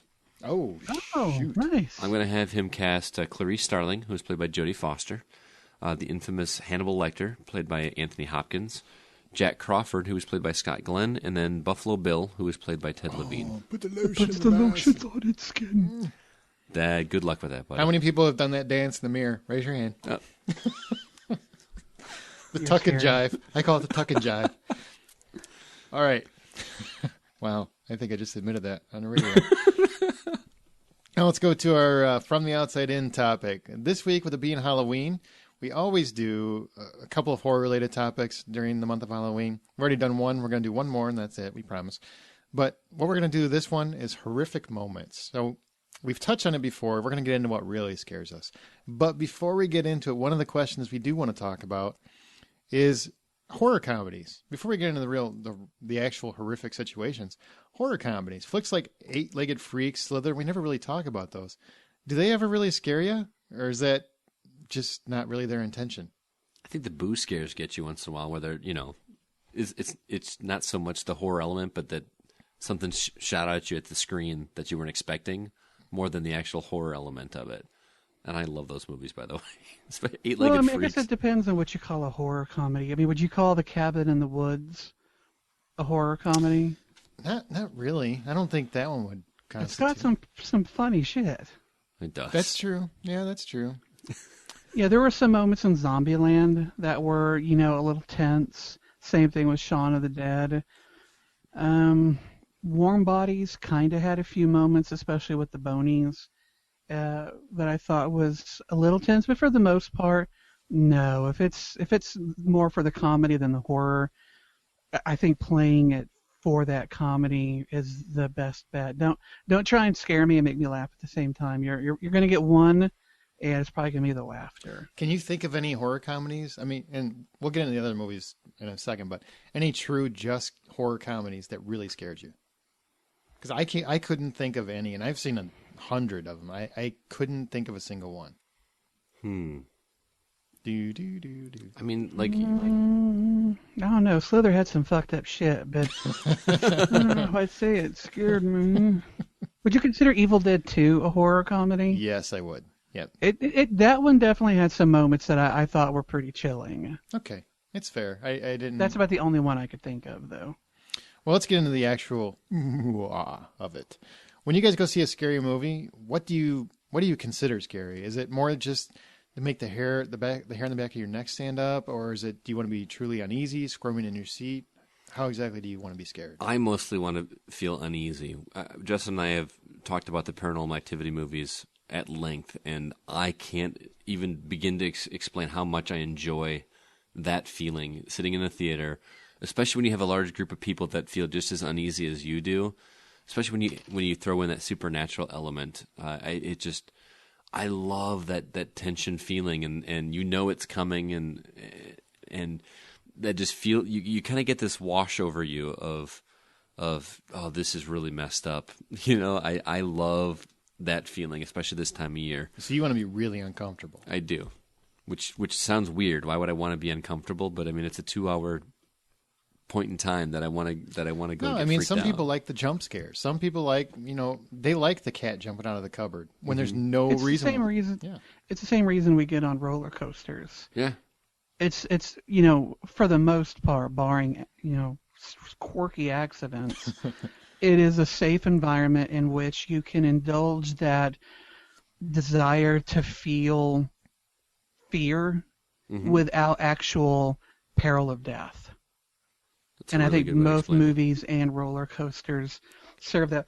I mean, because if you think about it, really, if you want to get into the psychology of it, we as human beings, for the most part, don't have a lot to fear, especially fearful for our lives. And I guess I should say more in your first world countries, we live pretty sheltered, existences. We don't have to hunt for our food. We're not being, hunted by other animals. And so that feeling of death, of being, fearful is not something we normally get to experience in horror movies, or when we kind of get to do it, but not really worry that, oh shit, we're going to die. Right. That's not to be said that jump scares aren't fun too on occasion, as long as they're not telegraphed so much that you know it's coming absolutely no matter what. Like, especially like you see a movie and you hear the violin strings going back and forth really quick, and you know something's about to happen. I appreciate it more when there's a scare that I'm not expecting, when there's no audio cue, there's no thing that's tipping you off that that something's gonna jump out at you. That's the one thing that really bothers me about a lot of movies today. Feel like they have to tip their hat, and I don't understand why they have to do that. Because to me, it's a lot more effective for a movie to not give me that audio cue or visual cue or whatever the cue is, than it is to the music starts swelling because you know something's coming. Right. Because then you're looking for it, and I don't know why they feel like they have to do that. Because for me, I'm totally agreement. I'm not. As soon as I'm looking for it, my tension comes down. Yep. Exactly. It's just like it's coming up here soon. So even if it came out of nowhere, I still knew it was coming. Or when they open the medicine cabinet door, Yeah. and so that mirror kind of moves you. Most of the time, you're pretty sure, when they close it, there's going to be something revealed. Or if they open some door that blocks off our view down a hallway or into another room, you figure when that door closes, there could be something there. It's why so many of these horror directors want to go to these tropes. I don't know, because horror is one of those genres that really you should defy the tropes. Right. Tropes are what we're familiar with. Don't give me what I'm familiar with. And more to the point of Aaron's question, what makes me scared quite often is when nature is subverted, whether it's someone being possessed or someone doing something they shouldn't be able to do, maybe moving their body in certain ways, or something like that. When nature itself becomes evil, I find that scary, like in the Evil Dead movie, both the remake and the original, with the whole tree raping kind of scene. Turning nature into something malevolent scares me, and supernatural in general scares me. Slasher movies don't do shit for me, but even though I'm not a believer, you show me a person possessed or a demon or a ghost, I am fingernails clawing into the chair and getting ready to shit myself. And loving every minute of it. I do not want to see those kind of movies with you if there's a chance you're going to shat yourself. Because I will shit on you. I will just. That will be on your lap. I will raise it up and let it go. The things that scare me, and it's really hard to scare, and you guys, I'm sure, same way. If you've seen 1,000 horror movies, it's really hard to scare you. But I have been scared. The Conjuring, I fucking jumped like 8 times, man. Dude, you jumped out of your seat in Paranormal Activity 4. I was with you. I did. Yeah, that one. There's a couple of them. Because that's one of the things I like about those movies is because they don't have music. They don't have music. And as much as I think scores add to the mood of horror films, but they don't add to the scares as far as I'm concerned. Because anytime you have music, it's almost like instinctual for the composer to swell it right before something happens, which takes me out. Like, seriously, it's psychological. As soon as the music starts swelling, I'm psychologically taken out of that moment. Whereas the Paranormal Activity movies, even though I don't think the scares are necessarily genius, but you never see them coming because you don't have any cues that it's coming. It just happens. Right. But the only cue you get in those films now is when it stops fast forwarding. Yeah, pretty much. It's like, oh, look, minute 14. But Oh see, shit, it's 3:44 in the morning. Bad shit happens at 3:44 in the morning. nothing good ever happened at 3:44. Nothing My good. mom always told me that. Nothing happened at But that. it's also not like instantly as soon as it stops. No, and often You've got a little bit of they'll do build-up. several cues, where it's, it'll stop a couple times and you don't know which one it's going to be, or it's so subtle that you have to really catch it to notice it. And that's the best thing about those movies and why they're so popular is you'll be sitting in a theater and somebody will make a noise that you realize something's going on you haven't even caught yet. Yep. Then you look up in the upper right hand corner, oh crap, I didn't even see that. I love that. That's the best thing in those Yep. movies. But to what scares me, same thing, things that make me uncomfortable. Movies that I love are like Nightmare on Elm Street and Friday the 13th. I love those movies. But outside of the first couple in the series, they don't scare me because they're so...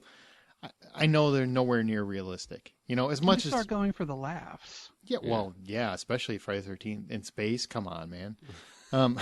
And Please, Dream Warriors, that's not a joke unto itself. That's true. Freddy just became a punchline at some point. But movies like Strangers, Texas Chainsaw Massacre, those... I've not seen Strangers, but I've heard nothing but good things. I need to see that. When you go see a movie like that and then you come home and you check all the doors, it worked. Yep. When you're like, man, I just want to make sure nobody's in the house just in case.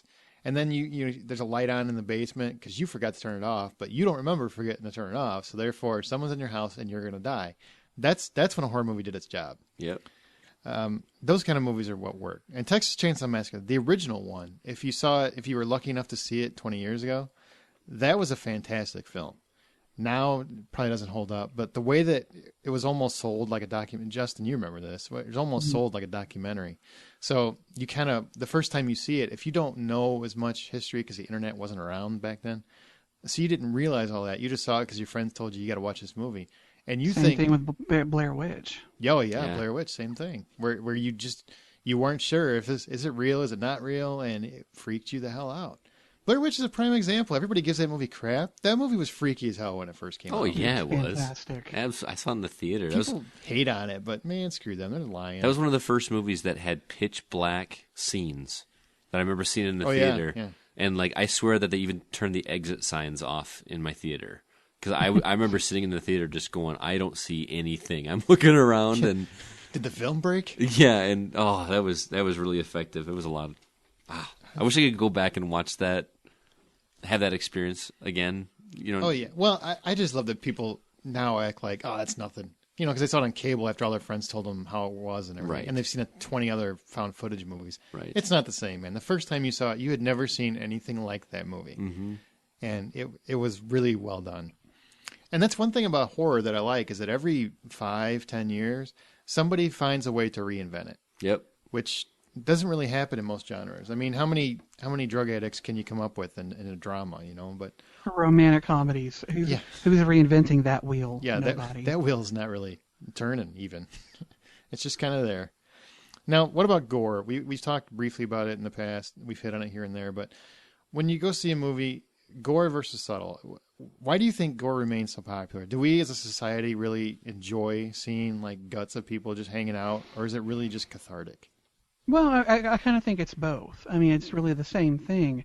It's, it harkens back to that whole Christians and the Lions. People like to see other people hurt. It's the rubbernecker sensation when you're driving down the road, you see an accident, and you stop. A lot of people stop, most people, I would say, stop to see what they can see. And maybe the gorier in some part of our brain, the better. And I think it goes back to that whole thing of we don't live in a world where we fear for these things happening. And so it kind of creates this weird desire to see it. And so in these movies, it's a safe environment in which you can see those things. Do I like it? It depends on who's doing it and why they're doing it. Oh, Jesus. Jack Nicholson, The Shining. Mm-hmm. When the elevator opens up and all that blood comes rushing out of it, that works because it's shocking. And I mentioned Hellraiser last week, and those movies, or at least the first one, I found the gore to be quite effective. When walls bleed, I love that shit. Mm-hmm. But yeah, I do like seeing some gore so long as it's serving a purpose and it's not just there. There needs to be a reason that they're using that tool. See, I think a lot of people just want to push the limits as much as possible. And at some level, I think there's a superiority complex with it. Like, people become so calloused to intense gore and like torture porn, like we've used that phrase before, that they aren't affected by it anymore. So when someone else is, they're like, "Oh, that bothers you?" You know what I mean? Yeah, to a certain extent. But there's I've got a lot of friends, and my brother's a prime example. He's a gore hound. You do? What's that? You have a lot of friends? Are you sure? No, I've got like 4, and most of them are on the podcast right now. But I do have a brother, and he's very much He counts. he's very much a gore hound. He loves those kind of movies, Mm-hmm. Argento and stuff like that. But I don't necessarily think he loves because he loves to see people getting tortured. Mm-hmm. It's just for whatever reason, the cathartic nature in him, it's kind of a release without having to go out and, you're having a bad day or something. It's cathartic for him. It's a release. It's just like psychologically, for whatever reason, releases him. But if it's done poorly, like there's some movies that do it poorly. Like I think Eli Roth is probably one of the worst at it because I think he just makes gore for the sake of gore.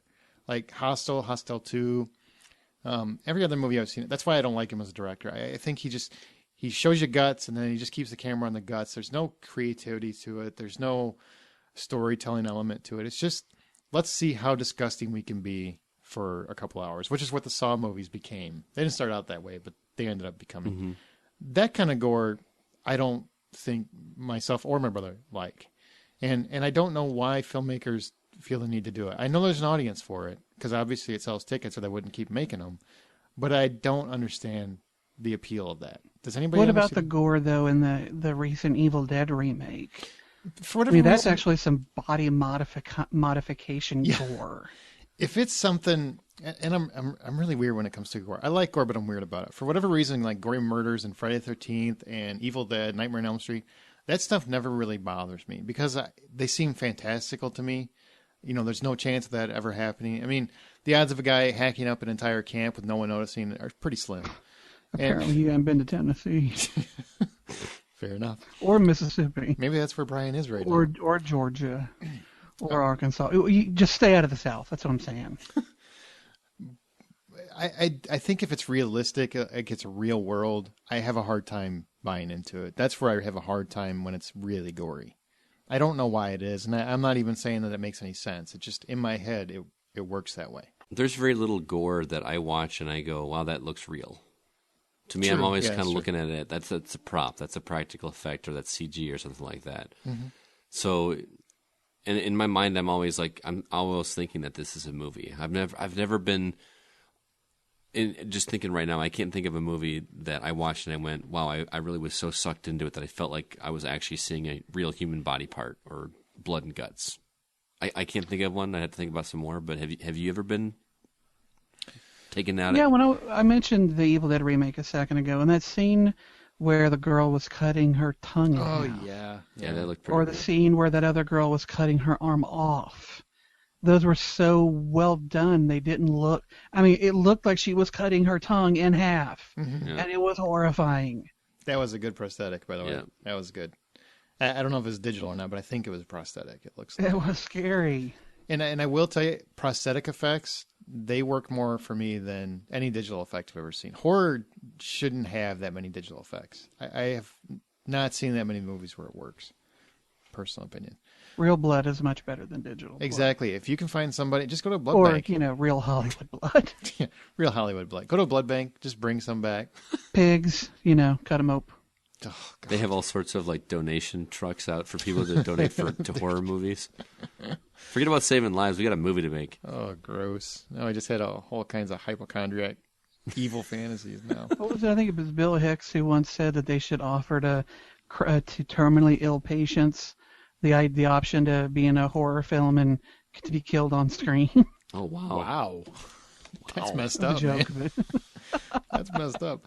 All right, now let's talk about some of our most horrific moments that you can remember, either watching a movie or, actually in the movie itself, or just watching the movie. What are some of your most horrific moments? Well, the one that we talked about earlier, Blair Witch, that time in the theater was messed up. But outside of that, first time I saw The Exorcist, I was probably into my teens. That movie messed. Wait, you with got to my watch head. that? Did your mom well, let it's you watch about it? No, she Jesus didn't know and his about it. power. It's about Remember, he Jesus. compels you.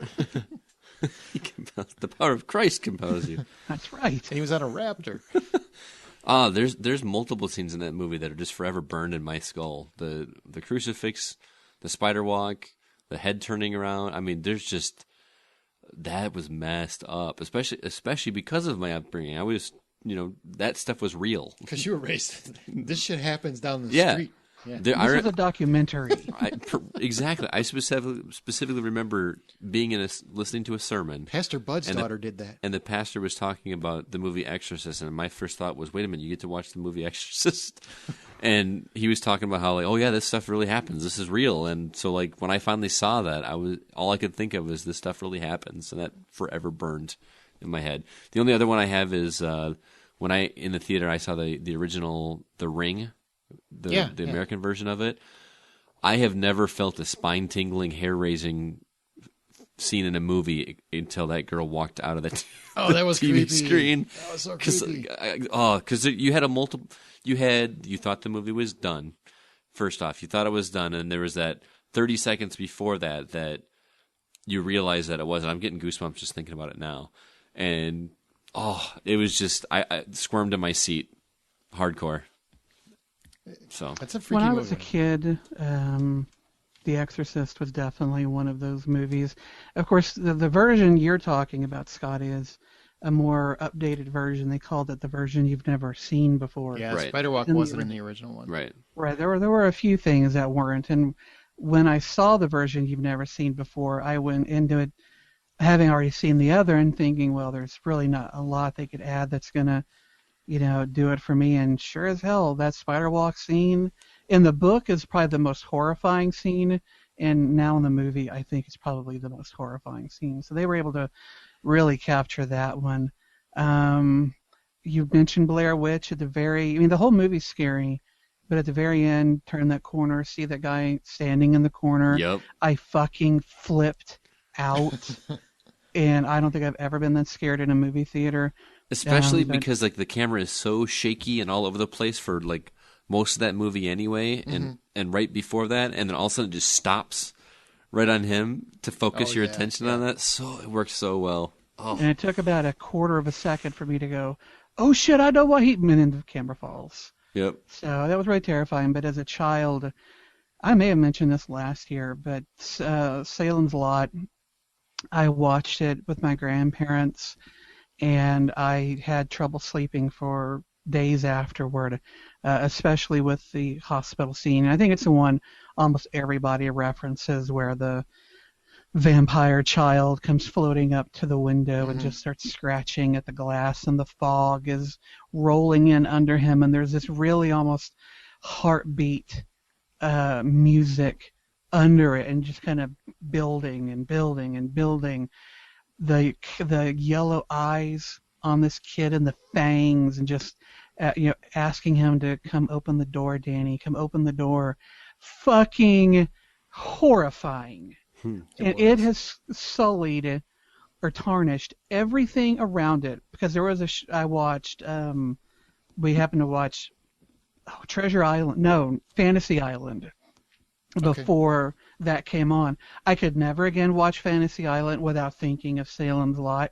And then there was a local Fort Worth show that came on, I think, just before that.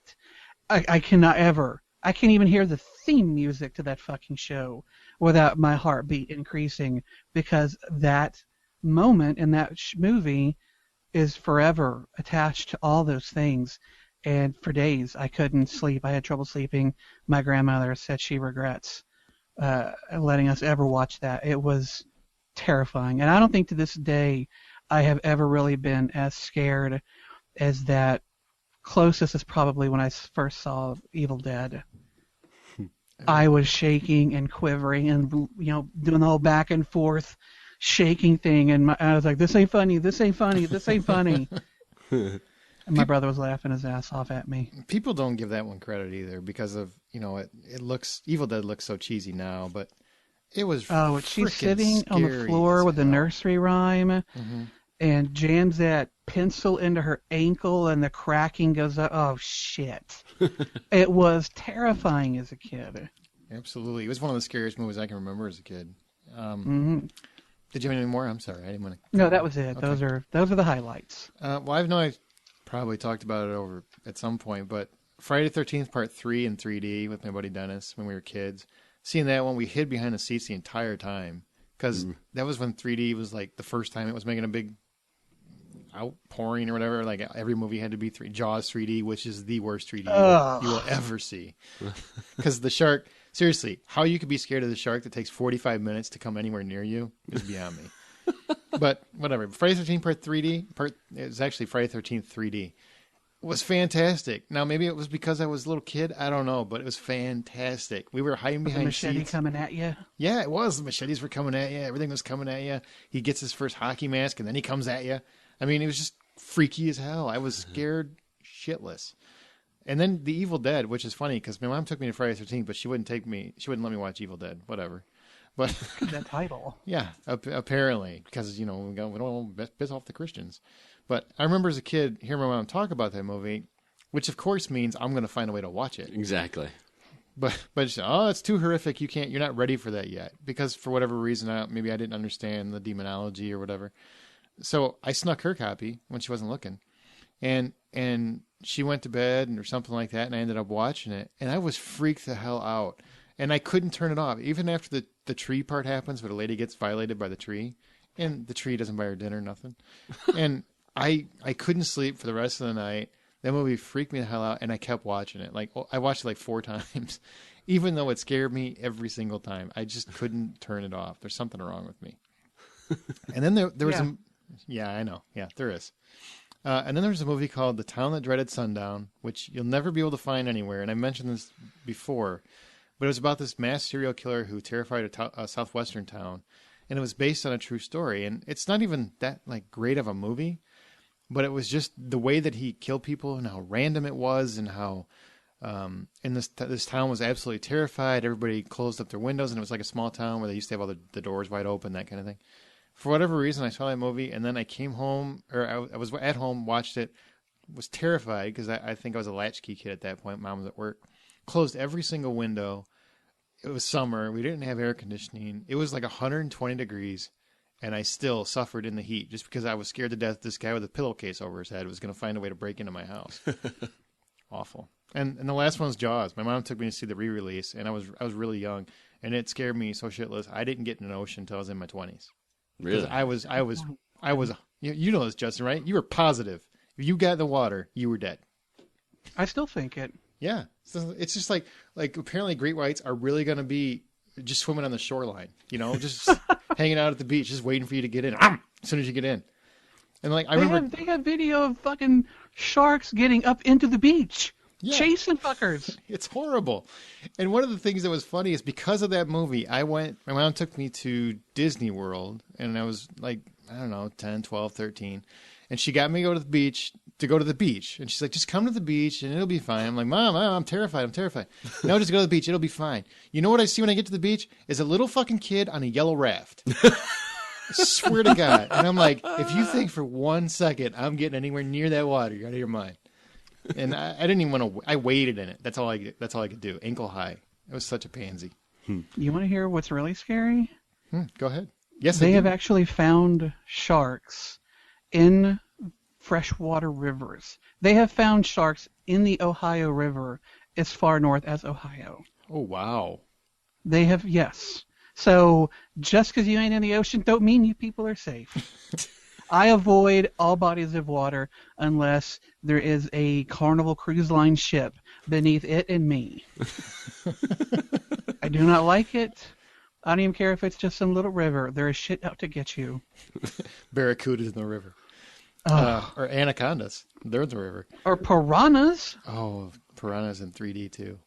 Have you guys, or any of your friends ever been with, you ever had a panic attack from a movie from being so scared, or seen somebody that freaked out because of a movie?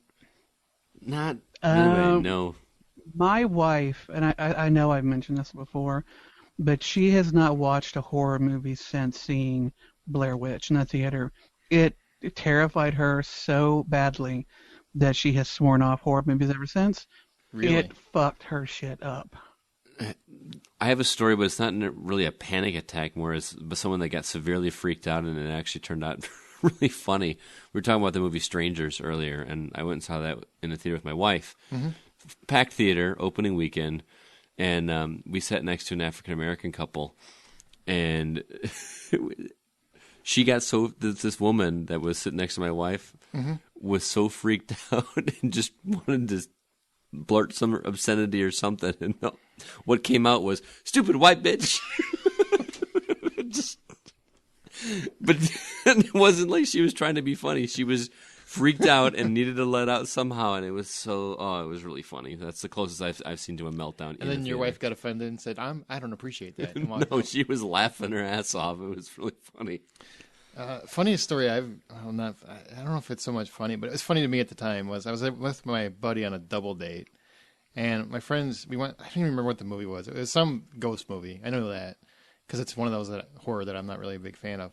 And we were at this movie we watched, and whatever happened, it was like some possession thing, and she freaked out, just freaked out. Like first she was trying to be polite about it because it was her first date, and then she just started getting more and more agitated. And he wasn't doing anything; he was just like trying to watch the movie and just saying, "Okay, it's okay, just hold my hand or don't look or whatever." And apparently, just the noises were freaking her out, and she got up and she's like, "I gotta go," and so she gets up and starts leaving, and looks back at him like, "You're coming too," and he just looks at me like, "What do I do?" And I looked at him and I'm like, dude, she's hot, but she's not making me leave a movie hot. And he just said, I got to stay. Sorry. On this ride. Oh, God, it was awful. It was awful. But she actually did. She walked home, which makes him kind of a douche because he should have. Hey, bitch got up and left the theater. That's on her. She did. She walked home. He wasn't married to her yet. Didn't wait in the theater. Nothing. Told everybody what a dick he was. So how'd that work out? Yeah, that was it. Yeah. That was too funny. All right, and some of our listeners chimed in as well. Let's see what we got here. Ashley, she said, here are some of their favorite horror moments.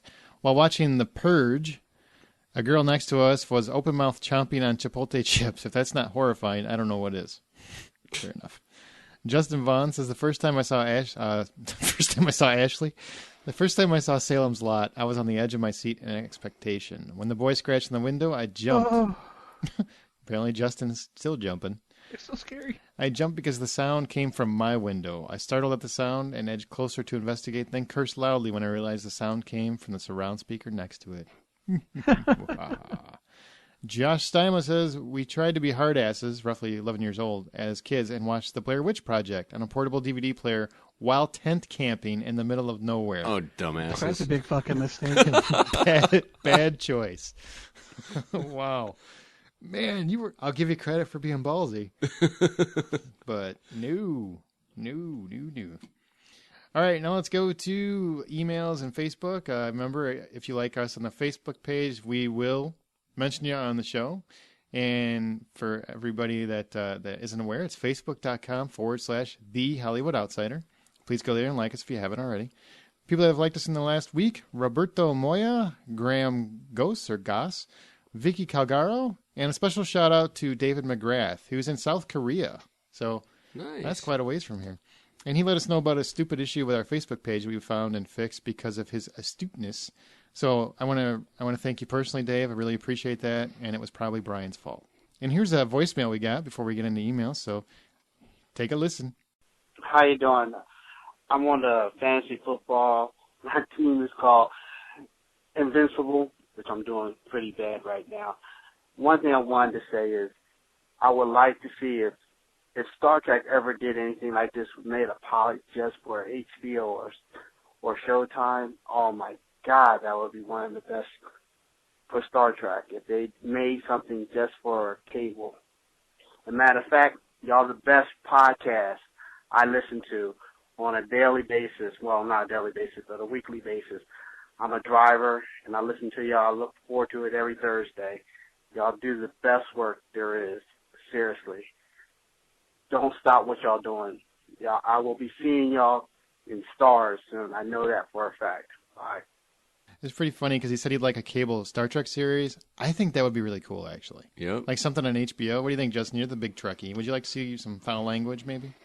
The occasional shit, perhaps. Or a frack. But that would be awesome.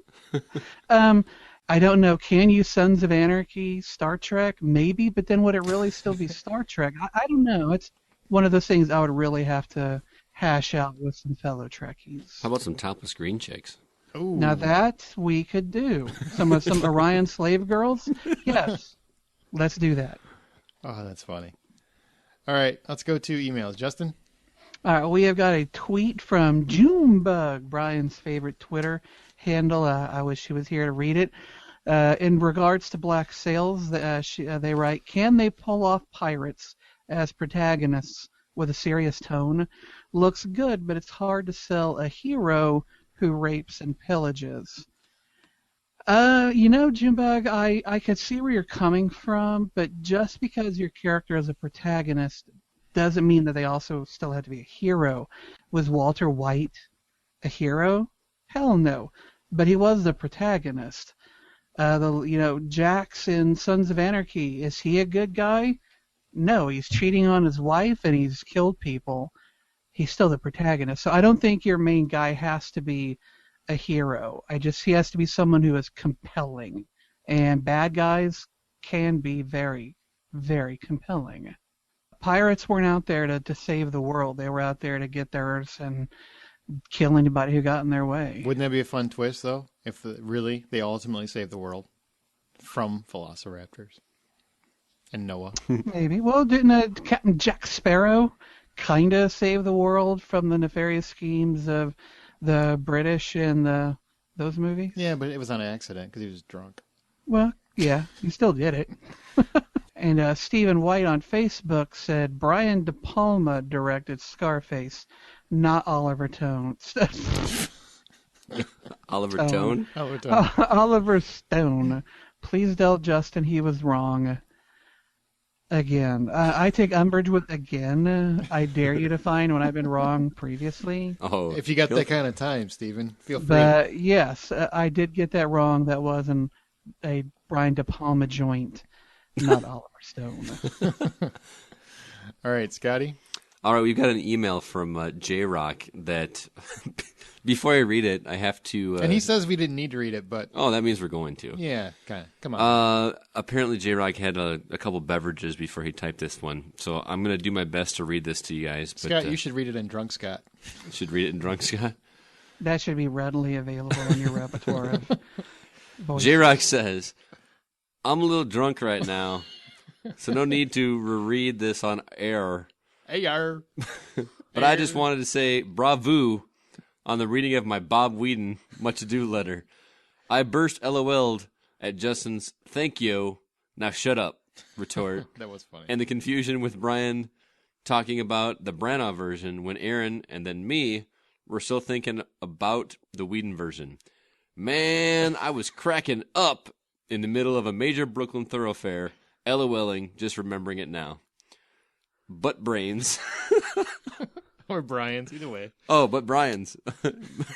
You meant to say Butt Brian's, yeah. But he said Butt Brains.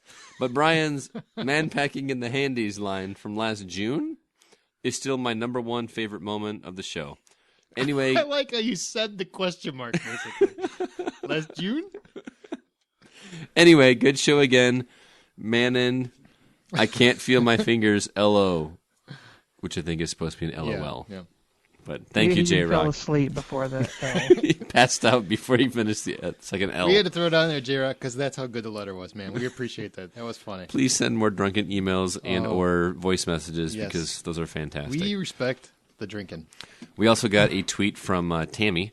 She says, I saw Whedon's Much Ado and pretty good. I'm not into Shakespeare, but I enjoyed it. Not for everyone. It was more forced by the newbies, like the comedians from YouTube and the girl who played Hero. Now, Scott, you started to watch it, and what happened? I started to watch it, and I gave up. I'm not going to lie. I got Is it about. because of the Shakespeare or because of the Whedon? It's because of the Shakespeare. This is one of those. I got 20 minutes in and I had no idea what was going on. The language, we don't talk like that anymore. I'm not used to it. I mean, I know the words, but I'm not used to them strung together that way. I gave up. I'm sorry. I tried. Yeah, that's fair. At least you're honest about it. You're not hiding from your delinquencies. Stupidity. Yeah, thanks. And also, D.A. Cheney tweeted that I'd forgotten that The Crazies was a remake. Really enjoyed that movie. Good call. I did too, actually, until Scott mentioned it. So kudos to Scotty. Now, you can find us. Normally, I would say stay through the credits for outtakes, but this week we are going to talk The Evil Dead a little bit. I think Justin's going to leave because he hasn't seen The Evil Dead yet. No, you're talking Walking Dead. Did I say Evil Dead? You said Yes, Evil you Dead did. twice. Well, they're not happy dead people. They're chewing. They're not really Walking evil. Depressed. They're walking depressed. You can go They're to wholly dead. Go to the Just give them Xanax and they're all good. I bet that's the cure. I'll bet it is. Just Xanax and Vicodin. TheHollywoodOutsider.com is our website, or tweet us at H_outsider, Facebook.com/The Hollywood Outsider. You can message us or text us at 818-814-6426. Our email is feedback@TheHollywoodOutsider.com. That's going to do it for this episode of The Hollywood. And also, we're on iTunes and Stitcher Radio and our RSS feed. I want to thank Justin and Scott for being here this week. Thanks, guys. Holla. Thanks for having me on, and I'm sorry I can't be here for the discussion on Walking Evil Dead. Yeah, I kind of wish you could be My here. wife. But we'll probably be quicker because of it, So, the next time you go to a theater, remember, buy Fuck popcorn. off. Oh! Gotcha. All right, Scotty, you and I saw Evil Dead. I'm sorry, Walking Dead. The premiere, which I do want to say had a record number of viewers, 16 million viewers for a cable premiere, which is huge. It's like a regular network show. So I think you can say that cable's definitely catching up to network TV. Yeah. So what did you think overall of the premiere? We're not going to talk for like 20 minutes. Just for right. minutes. I'm going to be honest. I was really underwhelmed by the premiere. I felt like there was a couple cool moments, but there was not a whole lot that happened. It just felt like it didn't feel like a premiere episode. It felt like a filler episode to me. Like it's something that would have happened midway through the season, not at the very beginning. Does that make sense? No, yeah, it does make sense. And I think that's one of the complaints some people are having. I didn't feel that way. I kind of felt like it's the calm before the storm. I think they're trying to, my opinion, this is just how I saw it, trying to introduce a lot of characters and a lot of story elements that, they've been here for several months now. They've got a farm going on. There's something that's causing issue with, and I should preface, there will be spoilers here. So we're going to talk about, so if you don't want to hear about it, you haven't seen it, be sure to leave now. Bum, bum, bum, bum, bum. Okay. There seems to be something either airborne or in the food that is causing illness. Right. Now, I don't know if that actually is causing them to be quote-unquote zombies or if it's just killing them and therefore they will come back as zombies. Right. But there's something going on. And I like that. To me, it introduced a different take on the story. It wasn't just action, shoot 'em up. But why did you feel that way? Why did you feel underwhelmed? Just because it felt like a filler episode? Well, yeah, just not a whole lot happened. You had the scene with the zombies on the roof was pretty cool, and they didn't know that there were zombies on the roof when they're going in that shopping store or whatever, and they just kept falling through. That was really exciting. I thought that was pretty cool, but it was just that's about that and the ending scene when you finally realize what you were just talking about were about the only real memorable scenes from the entire episode for me. But see, I got a lot out of it. You got kind of we got a little bit more on Daryl, which is he keeps what he did kind of a secret, which I thought was kind of funny. You saw that him and Carol have a little bit of more of a relationship. Are they dating? Are they not dating? Right. It's okay to call him Pookie, apparently. We found out that apparently the roof structure of certain buildings are really weak. I don't know if they're trying to say because a helicopter landed on it or just because they're structurally not sound. I didn't quite understand why zombies just started dropping like flies to the roof, but I liked it. I thought I liked the crazy girl and how she kind of played a mirror to Rick because he went through a similar thing. He just didn't come back last season, so he kind of saw what he could have become. Did you think that we saw his son grow up a little bit? Did you think that her being all the way she looked and everything like that? She obviously wasn't turned. She was talking and that kind of thing. Did you get the impression that maybe they were trying to do another arc and like there's this different strain of something, or she was like half zombie or maybe something going on there? Or No, the whole time I kind of thought they're painting the mirror image to Rick. They're Okay. saying this is what would have happened to him if he didn't have his friends, Okay. and like she didn't have her friend died, so she had no one. But the one thing that some people are complaining about is that they didn't see the governor. I'm really happy about that, but some people, I think it makes it more intense to put that off a little bit. you'd rather have him out there waiting to come back as Right. opposed to just being at the ready. I mean, he doesn't have a whole lot of people behind him anymore. He's not just going to come in guns blazing on his own. He's probably building an army again. That's what I'm saying. He's probably got to start from scratch, and that's going to take time. If you reintroduce him that early in this season, it wouldn't have been plausible. I don't think he's got to start from scratch a little bit. Now, the episode introduced a lot of new characters. Was it too much or just enough? And I felt overwhelmed by the number of characters. I don't know if I could even tell you the names of any of them. I couldn't. Even the people that died. Yeah. I'm sure they said their name right before they died, but I don't remember. Right.